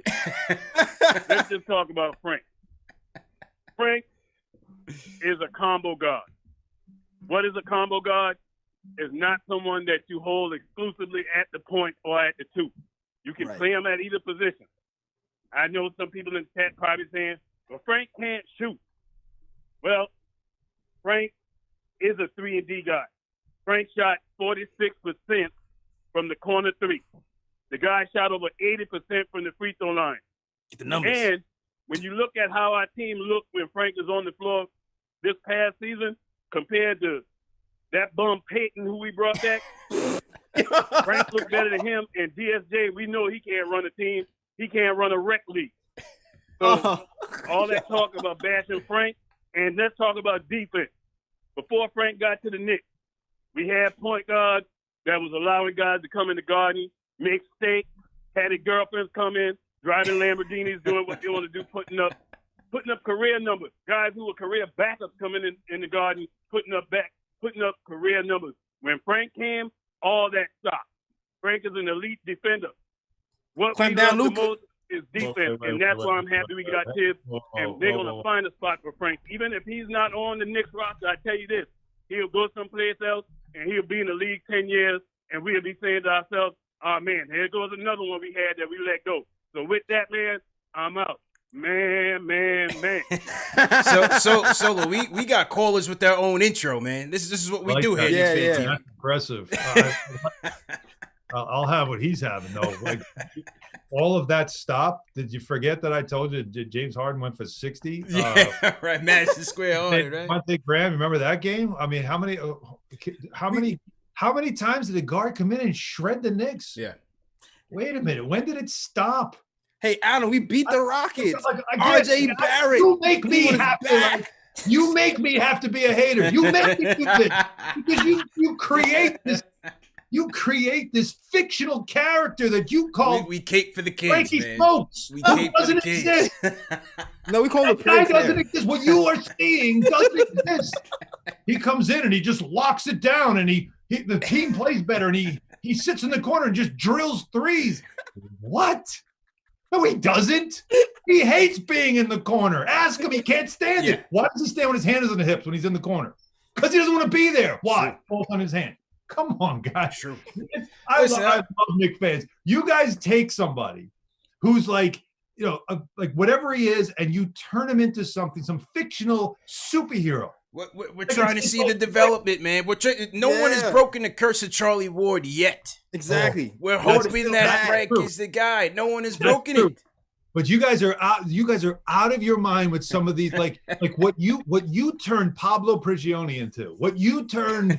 Like I mentioned Cope, but I mean, give me some other. Cope was my guy. Teray Murray. I stand for Teray Murray, man. That was my guy. I had hopes for Teray at the point guard. I actually like too. But how many people? Marty Collins. Now, tell everybody right now. Put a thumbs up. Put a thumbs up if you thought Alexei Shved was the answer. Oh, that was me. That was my guy. If Shved was your guy, put a thumbs up in the chat. I had hopes for Shved, man. I like tall guards, man. I thought Shved was going to be the guy, bro. Yo, you guys create these fictional characters and turn them into superheroes. Like, God bless you for it, but it's like, Jeremy Lin had a great 6 games. Yeah. He had a great 6 games. Yeah.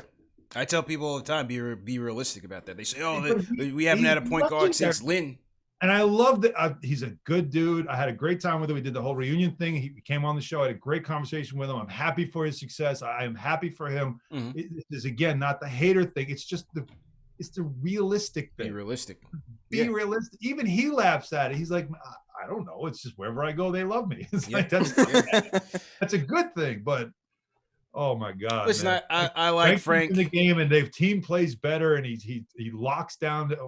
I'm sorry, didn't Devontae? I like Frank. He gives us good defense in spurts. I tell you, Frank is replaceable, man. He's replaceable. Every team has a Frank on the team. It's the truth is somewhere in the middle, Alan. Is somewhere in the middle. He's not a superhero, right? But he has played good defense in the spurts, and he does shoot good in the corner 3. He shoots bad everywhere else, but that corner 3, he shoots really good in the corner. Instagram makes him look like the 3rd member of Jodeci. That's right. That's right. That Gen Z drip, man. All right, let's go a couple more. Let's keep it Long Island, man. My guy Dan from Long Island. What's going on, Dan? How you feeling? Yo, what's good? What's good, fellas? Yo, glad to hear you guys. Yo, Alan Hahn. I'm from Brentwood, kid. I'm from Regis Park. Where'd you grow up in Brentwood? I was off Washington Avenue on the north side. Oh, so you were near like the country club there, like the up there? Not right? in a country club. See what you're trying to do? On the other side of Washington. He was an aristocrat in Brentwood. No. I'm just saying that's the golf course over there. No, I know the golf. Yeah, no, there's a golf. I know the golf. I got a question. On the other side. Kevin Knox. Kid's got no motor. Kid can't defend. Kid looks lost all the time. How does he fit on a Thibodeau team? It's a great question. The motor's got to be there. That's always been the question for him. Mm-hmm. If anybody knows it, it's Kenny Payne. He spent time with him at Kentucky trying to get that motor revving. I agree with you. I do think his awareness is, on a scale of 1 to 10, is usually at a 2 defensively, and that's a problem. I think the game happens too fast for him sometimes. Mm-hmm. He means well. He's a gym rat. This isn't a guy that doesn't care. It's just sometimes that you're as good as you are. I think he's got physical tools. I don't know if he knows how to use them. Yeah. So he's somebody that, you wonder. Let me ask you a question though. So then, Calipari is always gassing his guys. Like, when are we going to figure out that that's what this cat does? He just tells us all his players are great. And, I'm just concerned. I hope the young man we got in the second, at the end of the first round isn't another one of these Calipari joints on us. You know what I'm saying? At what point do we? Did you ever watch Quickly play? You ever watch Quickly play? You ever watch him play? Dan, have you seen? They don't perform. Have you seen Quickly play? Have you seen Quickly play? Hang on, Dan. Hang on. Kentucky players don't perform. 90 seconds. Sure. Go ahead, Alan. Go ahead. Kentucky players don't perform in the NBA? It's ours so far. No, Randle's okay. Got Randle's a good track fine. record. It's man. exaggerated. Knox might just be a lemon. We'll see. Players from Kentucky in the NBA. There's no other program in college that has more players in the NBA currently than Kentucky. And most of them are very good players. It's just Kevin is a guy that Cal said out of the gate. We had him on. Yeah. 60 seconds.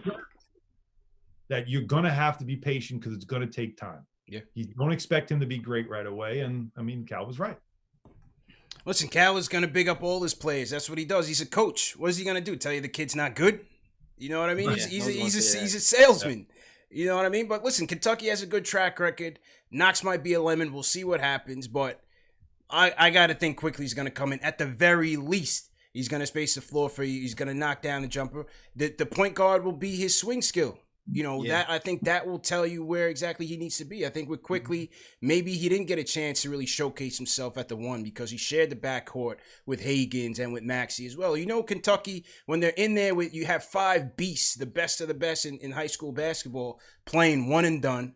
They don't get a chance to really, showcase themselves that much. So I think we don't know exactly where Quickly is from a ceiling standpoint, and time will tell. Yeah, I completely agree. I'm curious to see where Quickly fits, but don't say he's another one of those guys. If you watched him play, he's SEC Player of the Year. That's got to be something, doesn't it? Yeah. By the way, who else is in the SEC? The guy that went #1, Anthony Edwards. I think he'll be fine. He just needs to get some time. Yeah, man. Absolutely. All right, let's go one more for Solo. Let's go to my guy. Still in Long Island. Long Island's in here repping heavy, man. Salute to everybody in the chat. Let's go to call in. Raw Hebrew Remnant. What's going on, bro? How you feeling? Oh, Raw Hebrew. What up, bro? Good evening, my brothers. Good evening. You know what? Alan Hahn, salute from the Strong Island. I got you. I don't agree with anything you're saying, but I got you. You're my brother. Alan Hahn from Strong Island. I'm from West Babylon and Hempstead, or we repping in here. Okay, Frank Ntilikina. Oh boy. Alan kept repeating this one phrase tonight. He kept saying, all three coaches that I talked to X about Frank Ntilikina. That's like saying I got married at 19 and divorced. I got married at 20 and divorced. I got married at 21 and divorced, and I still don't understand how to run a relationship. Give me a break. I see where he's going. I see where he's going. I know what you're saying. And we're talking about upside. So look, listen, I'm gonna tell you straight up. I will trust what Tibbs' judgment is. I will trust what his judgment is. If he decides Frank can't play and sits him, I'm not going to complain. Okay. Because one thing I am very confident in, and I'm I have not been this excited about a coach since we got Pat Riley. One thing I'm very confident in is if whoever is his rotation will have earned those minutes. And I'm very confident in that. Now, with regard to Frank, as my man Ron Cleveland said, he can play the 1 or the 2. He could guard 4 positions, no question. But I'm saying to you, Ron was a little off. Look at the stats. Frank shot 52% from the corner 3 last year. Not 30, not 52. My man Tibbs is running his offense to get open looks from the corner. Thibodeau not only said that everybody's going to earn his minutes, he's stressed, and we all know this. So when you're talking about now Mitchell Robinson, we know he's got talent. What Tibbs said, as Alan said, and as y'all said, is very true. He mentioned professionalism, showing up for work. Okay, I get that. But with Frank, come on, man. He's the most team-first guy on the team, period. And he's one of the top defenders on the team. Ask Luka Doncic.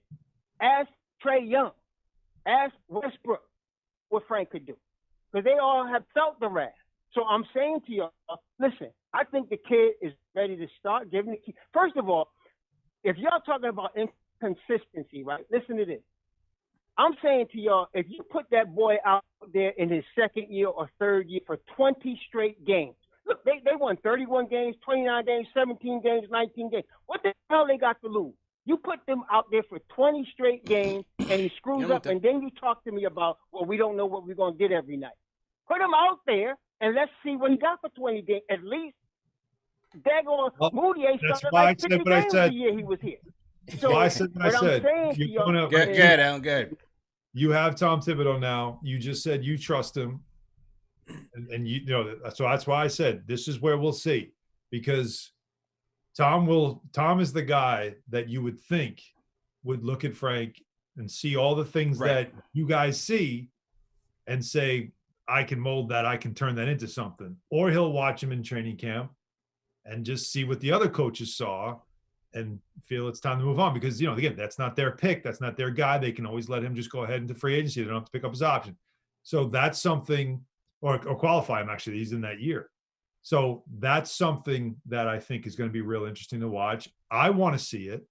And after OTAs, I was kind of hoping to get a little like something out of Tibbs that made it sound like he can't wait to work with this kid, and I didn't get it.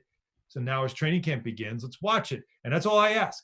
Everybody that's all, on the, Frank is great side, if you trust Tibbs, then this will be this is the final say. That's all I'm asking. That's all I'm saying. Let this be the final say. And if Tibbs turns around and turns him into an all-star, I'd love that. Yeah. So it's not, I'm not rooting against it. I don't have any evidence that tells me that's going to happen.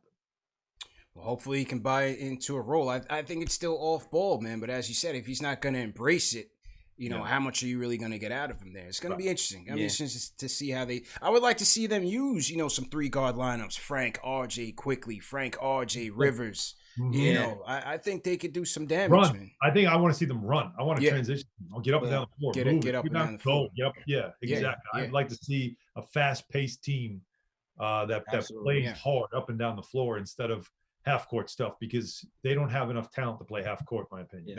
No, that's the worst half-court defense in the league. Last question for you. A lot of the fans are interested in Brazdeikis, man. What do you think the organization sees Iggy in this whole equation? I kind of see him, but I don't know. I think it's going to be an uphill climb for him, but what do you think? Yeah, he's a lot in his way. There's a lot of people in front of him. When I watched him in the G last year, he could definitely score, but he still struggled defensively in the G. So, defense could be an issue. I don't know if his feet are fast enough, right? Like, I think he's got a nice offensive game.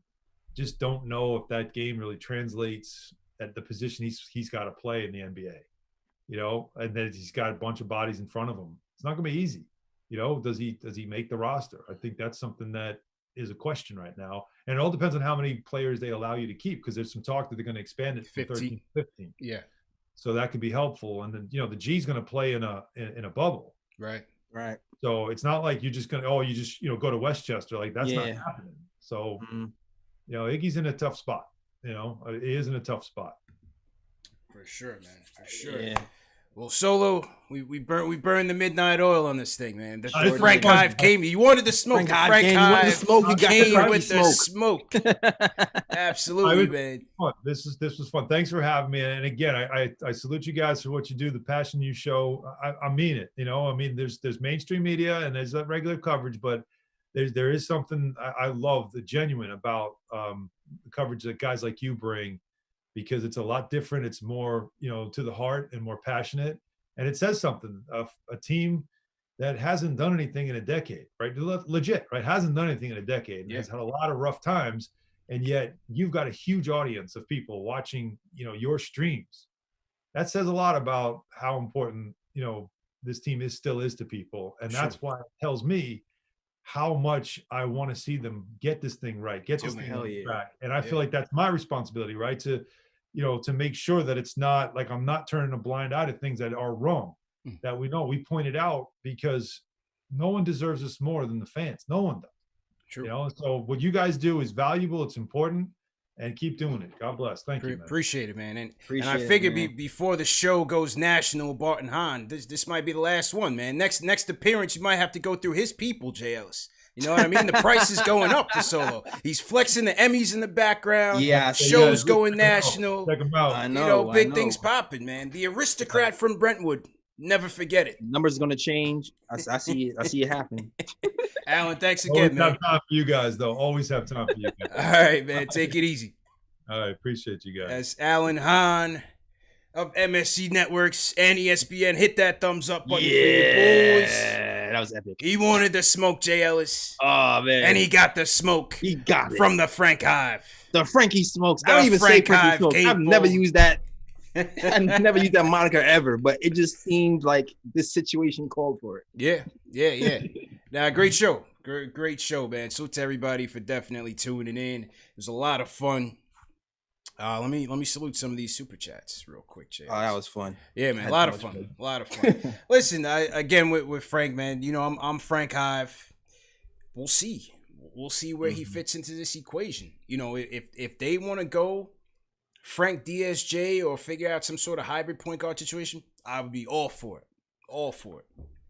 It's obviously they're pushing DSJ because DSJ is all over the place right now. He's in the social medias. He's doing the talks. We haven't even heard from Frank, from the media yet, and that's not typical. We usually see him by now. See what happens tomorrow, right? We haven't heard from Mitch, haven't heard from Randall, haven't heard from Frank, so probably tomorrow you would think that we'll hear from them, man. Yeah, what you guys think in the chat, man? Let us know what you guys thought about the show. Hit that thumbs up button for you boys. We got 2,700 people watching on KnicksFanTV. Salute to everybody watching on Nick of Time Show. Salute to everybody watching on Facebook, Twitch, wherever you guys are at. The chat is going crazy. I hope I slowed down the chat. If I didn't, my bad. No, I did. But even still, it's a lot of comments coming through. Yo, so yeah, man. Let me shout out some chats. Go ahead, bro. Let me just because they've been rocking me and chilling. Yeah, but shout out to Chris Rhetoric, Brother Earl, Will from LI, my guy, another LI guy representing. Yo, Will from LI, yes sir.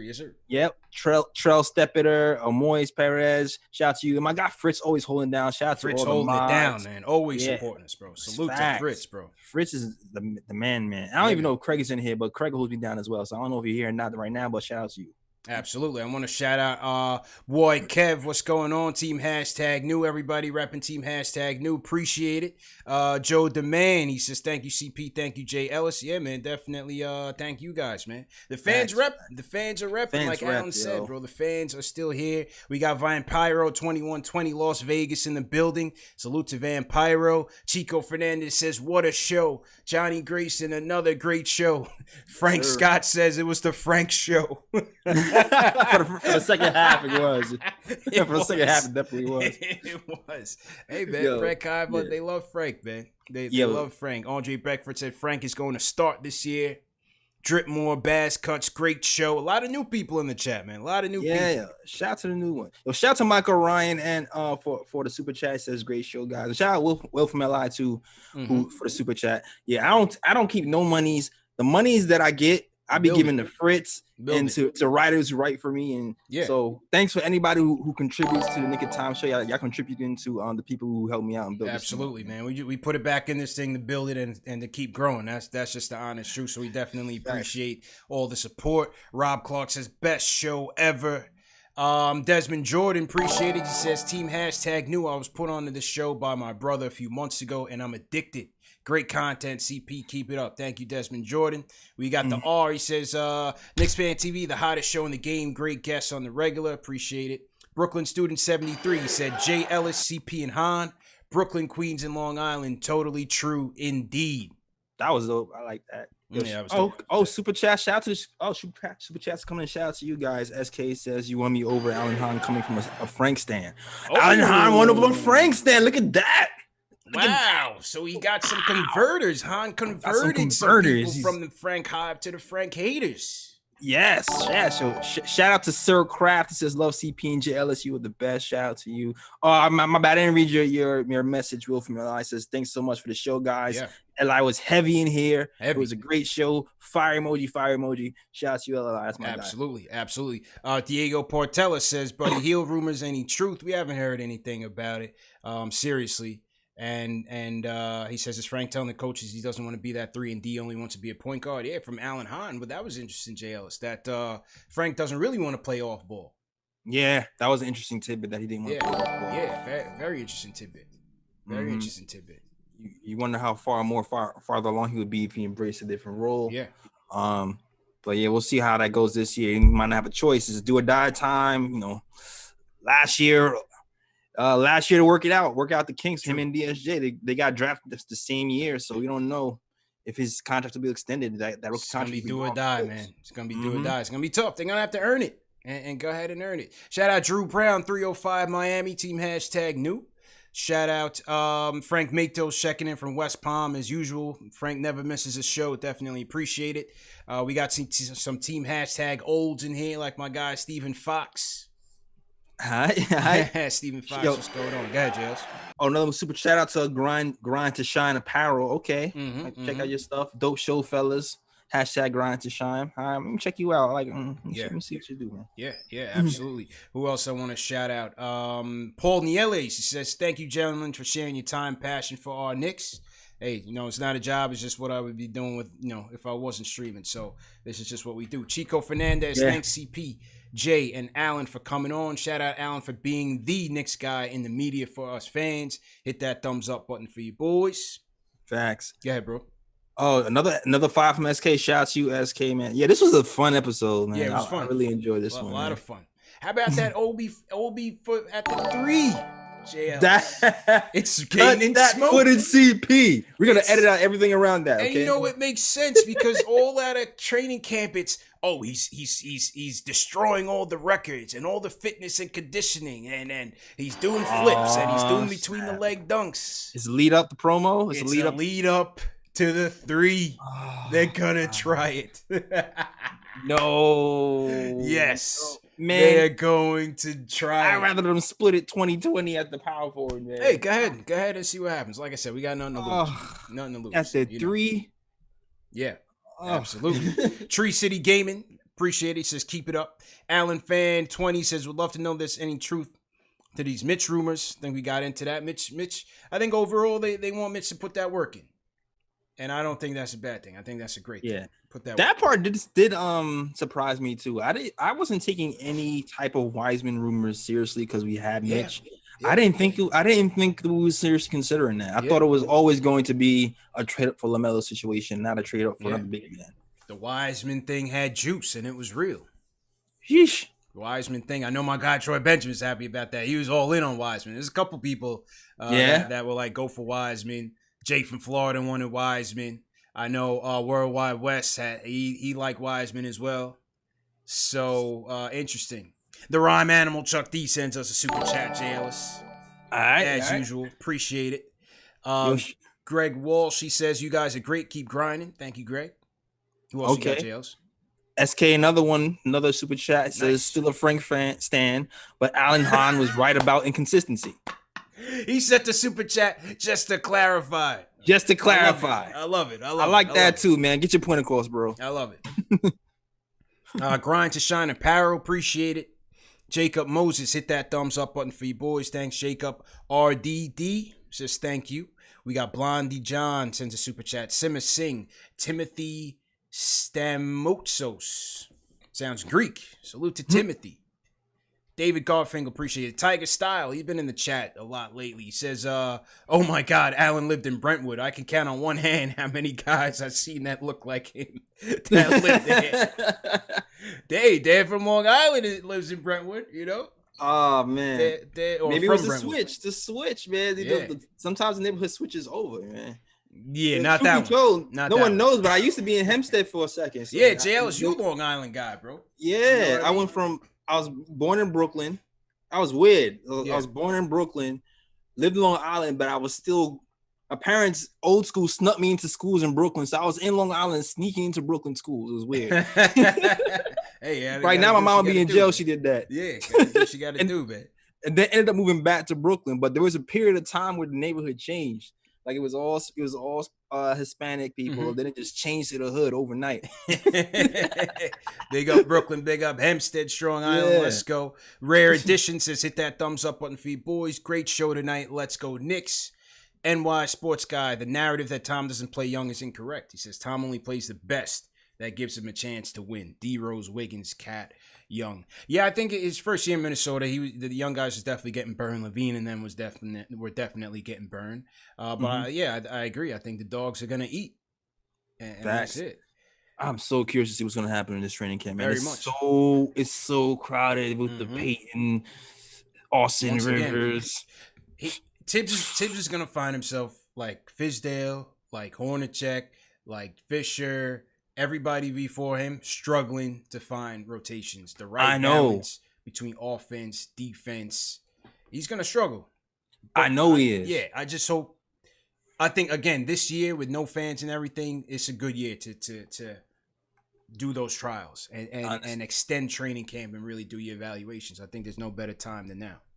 Exactly. That's why I was really upset over the Peyton signing in general. Mm-hmm. Not that he's a bad point guard, but I just knew it just muddied the waters even more. Yeah, you know but you need a vet though. I always said you still need the vet, and I guess it was Peyton. You know, Augustine got 3 years from Milwaukee. Jeff Teague now he's gonna be getting some big time burn with the Celtics. Absolutely. Kemba's injury is kind of scary now. I just want to pick a direction. You know what I mean? Yeah. Like we still haven't picked a direction of who are we going to focus on developing? You are the lead point guard. You are the backup point guard. We haven't really this RJ, Obi, and Mitch. Real talk. That's RJ, Obi, and Mitch. Shout out John He Lee sends us a 5,000 won, J. Ellis. We getting big in South Korea, bro. Hey. We might have to go to South Korea and do a live on location, man, from their Times Square, man. Yo, when we start doing the tour. When we start doing the world tour, we're going to have to stop in Korea, bro. We already got to do the East Coast, you know what I mean? We got to go to we got to go to Philly. Australia, too. We got to go to Australia and got to go to we got to go to Australia. Check the homies out there, New Zealand. You know what I mean? Facts. Well, shout out to Will from LI, man. He says another super chat says the interview is a diamond. Definitely one. They were my favorite. Love the passion from Alan. Great show, guys. Great show. Gary Venters, he said, gentlemen, my question is, didn't the Knicks offer Randle incentives in his contract to cause him to maybe overreact? Oh, to say that he was going after the incentives? I'm not sure. I don't think it was anything overreact. Listen, I think Randle was here. I think Tibbs. I think Fizdale said it. He wanted to give him more responsibility. He wanted him to grow into being more than what he was. And Randle took that challenge. And again, when the team stinks, when the team is constantly losing, your players who are number one, when they really should be number 3 or 4, their weaknesses are glaring. Their weaknesses are more exposed. They hurt more. You know what I mean? Where Peyton hurts you more. Whereas when they were the backups, wherever they were, it was fine and dandy. Right. And I've said this on another show, probably my own. Mm-hmm. Sometimes these shows you're on there like, what did I say this before? Facts. But I feel it in my bones, man. I'm really excited about this Obi pick. Yeah, and I'm getting excited about this Obi pick too, man. I feel like if he is the starting power forward, eventually it's just going to work out just because of the passing, man. The passing and the shooting just makes him a modern big who just set for this type of NBA. And when you can combine that with his personality, and it seems like he already has that natural leadership skills and that work ethic, it just, to me, I just feel like I can see him and RJ being like the cornerstones. Yeah, like real cornerstones. Yeah. I'm coming around to the Obi pick as well, man. And I think, like I said, I think the offense will speak for itself. It's the defense and the playmaking that I'm more interested in seeing. And I think he's going to be solid. I think he's going to be solid, man. Whether that's at the 3 or the 4, I think more so 4, obviously, but we'll see what they try. Right. with the 3. Well, let's go, man. I'm rooting for the kid heavy, bro. No doubt about it. He's embracing this thing. He's tough, man. He's mature. I'm rooting for this kid heavy, bro. Yeah, I'm so excited. Yo, that shot that you just played, when he does the behind the back. Yeah. The behind the back 3 from the corner and doesn't turn around to see it drop. I didn't know he had that in the bag. He did the Steph Curry on him. I was talking about that on Twitter. I was like, yo, check this joint out. That shot was so filthy. Let's go. I like if that. If he does that at the Garden, I'm going ham. I like that. Let's go. A ton of super chats. We're gonna get through all of them before we wrap this thing up, man. Salute to everybody in the chat. Hit that thumbs up button for you boys. You definitely appreciate it. We got to salute to people tonight because this was the people's show. For real, where did I leave off? Curvins Lusant. Appreciate it, Curvins. Automatic YT says, what are the chances of getting Lonzo? I'm not sure, JLs. We got to see if, David Griffin doesn't seem like a guy that you could just push over. So, I think they're going to see what they have. They got our guy Kyra, or some guys Kyra. Knicks fans like Kyra Lewis. I like Kyra. They got Bledsoe Hill. Like going to be too steep. So, Stan Van said he wants to see Lonzo be more aggressive in the offense, not just look to pass. So, seems like they're interested in seeing what they have in him. Yeah. Yeah, I feel you. I'm wondering what's going to happen over there too, because they still have Bledsoe over there too, and they still have Kyra over there. So they're kind of doing what we're doing. They're gonna have to make a decision unless they're doing some things where they see like a 2-guard front type of situation. Maybe they're trying to do that. Yeah. But Raw Hebrew Remnant says, great show, KnicksFanTV, Nick of Time show. Yeah, we got to get Raw Hebrew Remnant on the show. I talked to him already. Facts. Shout out to you, Raw Hebrew, man. He does some great stuff. Yeah, we going to get him on the show, man. I always like his takes. Man, I was thinking, great minds think alike, CP. Yeah. Chris C, great show tonight with Alan Hahn. Salute CP and J. Ellis, KnicksFanTV. Let's go. Joel John says, thank you. Appreciate it, Joel. NY Sports Guy, another chat. He says, #old Jeffrey Falto, big thumbs up to UCP. Appreciate it, Jeffrey. Go ahead, JLs. Oh, shout out to Hits Over Hype. Has a question since Super Chat. It says, more likely to step up this year, Frank or DSJ?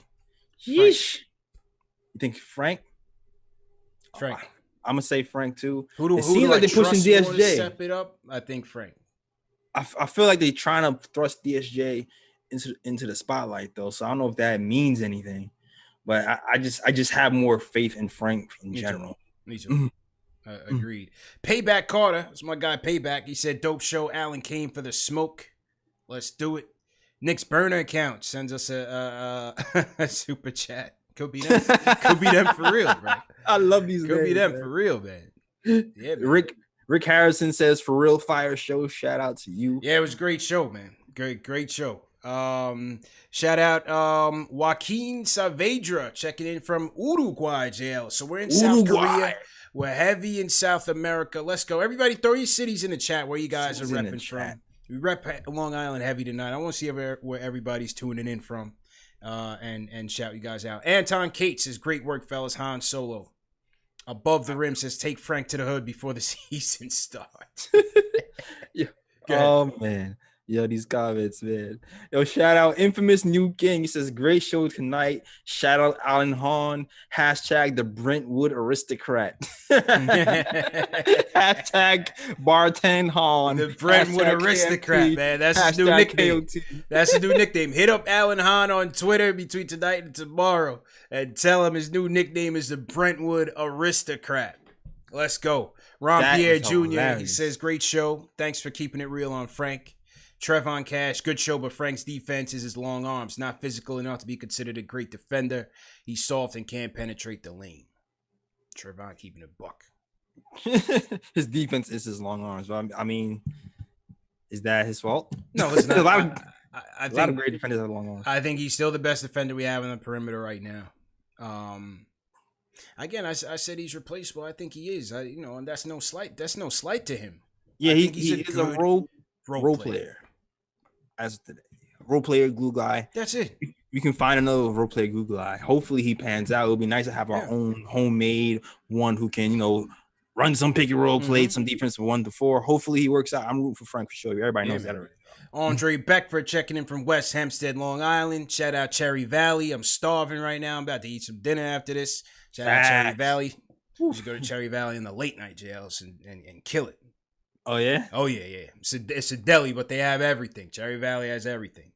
Okay, always need a nice spot. Yeah, 24 hours, too. Chris Dada, he says, another Knicks Fan TV classic. This is it for all the youngins this season. Big changes in store for 2021. Need to show and prove their value. All right. Lonnie Rodriguez, appreciate it. Jose Guerrero, appreciate it. Yo, are you Hispanic? I know you're Jamaican. My the way Spanish, even you when you're using your arms, you rolling, like man. you bowling, dog. My Spanish was nice back in the game, JL. So I went all the way through high school, man. I should have kept it, going in college and whatnot. Me too, but I don't be saying Uruguay like you. Yeah, it's Uruguay. You know what I mean? See? You gotta you know what I'm saying? Joaquin knows what's up. Man. My Spanish teacher was surprised I passed the region. She was like, JL is gonna fail. Then my test came up. Ola is not up to speed, bro. Yeah, exactly. But then I flexed on him when I got an 80 on that bad boy. It's like, how you like me now? Nice. Uruguay. That's it. That's it, man. Stephen Weeks, it says amazing show. The one bright spot of 2020. Rob Clark, glad to support. Keep up the great work. Thank you, Rob. Timothy Stamotsos says Rivers, RJ, Obi, Randle, Mitch will start next Friday. Putting it out. Okay. Yo, help me. Yo, let's see. KOT show. Help me get to 200 likes, man. Let's get to 200 Let's get to 200 likes on the KOT show. Let's get it. Yeah, let's get to, we at 172. Let's get to 200 likes. Let's get it. Gilly Tang. Thank you, Gilly Tang. Mikey Murphy always supporting us. Shout out Empire Sports. Frank Ntilikina can hopefully be one of our defensive anchors. Love the show, fellas. Salute. Yeah, I still feel that. And I think, like I said, in spots, I think he'll finish in some games. I think he'll finish some games. I hope so, man. Like I said, he showed some flashes. It's unfortunate that the season ended the way it did. Like him and RJ, they just seemed like they just started to find a groove. Yeah. And to me, RJ likes playing with Frank. I know the coaches don't, but it just seems like Frank and RJ have some type of something going on. Like I still remember that Rockets game where Allen was talking about how the Rockets destroyed us, but I still remember the game where RJ had the team on his back and finished through PJ Tucker. Yeah. No, I think that Madison Square Harden game was the year before last. Exactly. That's what I was trying to get at, but I didn't really get the. And then right after that, Frank put the clamps on James Harden and had the game winning stop. I think that's what people was trying to talk about. I was trying to get that out, but I can't really get it. Yeah. But we had. I mean, there was something there, man. There's something there. There's something there. We just need to keep it together. Hopefully, he has a role on this team, but there's so many point guards and veterans. We don't know what's going to happen. Mm-hmm. But at least I know that my guy Frank, he can play defense. If anything, push him to shove, he can play some defense. A lot of people ask me about Miles Powell, JLs. Listen, he's a bucket. I don't think he's gonna make the team. I keep saying that. So, that's the reason why you don't really hear much talk about him. He's on an uphill battle. I agree with you, man. And I've seen somebody say he feels like the competitiveness and the chip on his shoulder is going to force the Knicks to consider him. You hope so. And here's my take on it, though. Like, even if he's flat out better than some of the point guards here tonight, I just feel like there's too much at stake for DSJ and Frank to outright. You got to get through the politics and the red tape. Exactly. Like, I can see him coming over after the trade deadline. Right. Even if he's better than everybody else. You got to cut somebody to bring him on. Exactly. Who are you going to cut? Right now, you got to cut one person, period. Mm-hmm. Like I said, if you bring it on MKG, you might have to cut two. But now, if they bring in an active roster from 13 to 15, that makes it easier. That can make things a bit interesting too. So I think Powell's going to end up in the G League and whatever. If we keep him in the organization and he's growing, let him come along. Let him come along. Facts. XK asked, how does ball dominant DSJ fit next to Frank? Shout out to you for super chat again. I mean, that's something that's never been. We've seen it in flashes and it looked okay. But those two have never been healthy and just mentally aware at the same time. So it never really happened. Kind of like the Amari Carmelo thing, where they just never got healthy at the same time and on the. So I mean, it could be something there, but I'm not sure what's going to happen this year just because there's just too many variations that can happen. Yeah. BTHM in the chat says Cup Pinson. That's what they should do.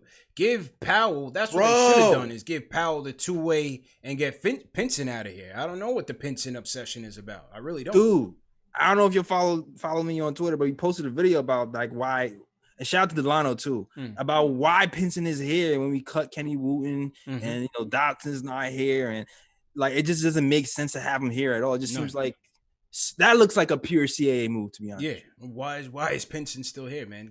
Send him back to Brooklyn, bro. Ken Velasquez, appreciate it. Ken, he says, thank you guys, keeping it real. David Katz, appreciate it. Joey, appreciate it. He says, Knicks all day, bro. Pete Cruz, appreciate it. Who else you got, Jails? Oh, man, shout out to Casey Smooth. Shout out to you. Wise.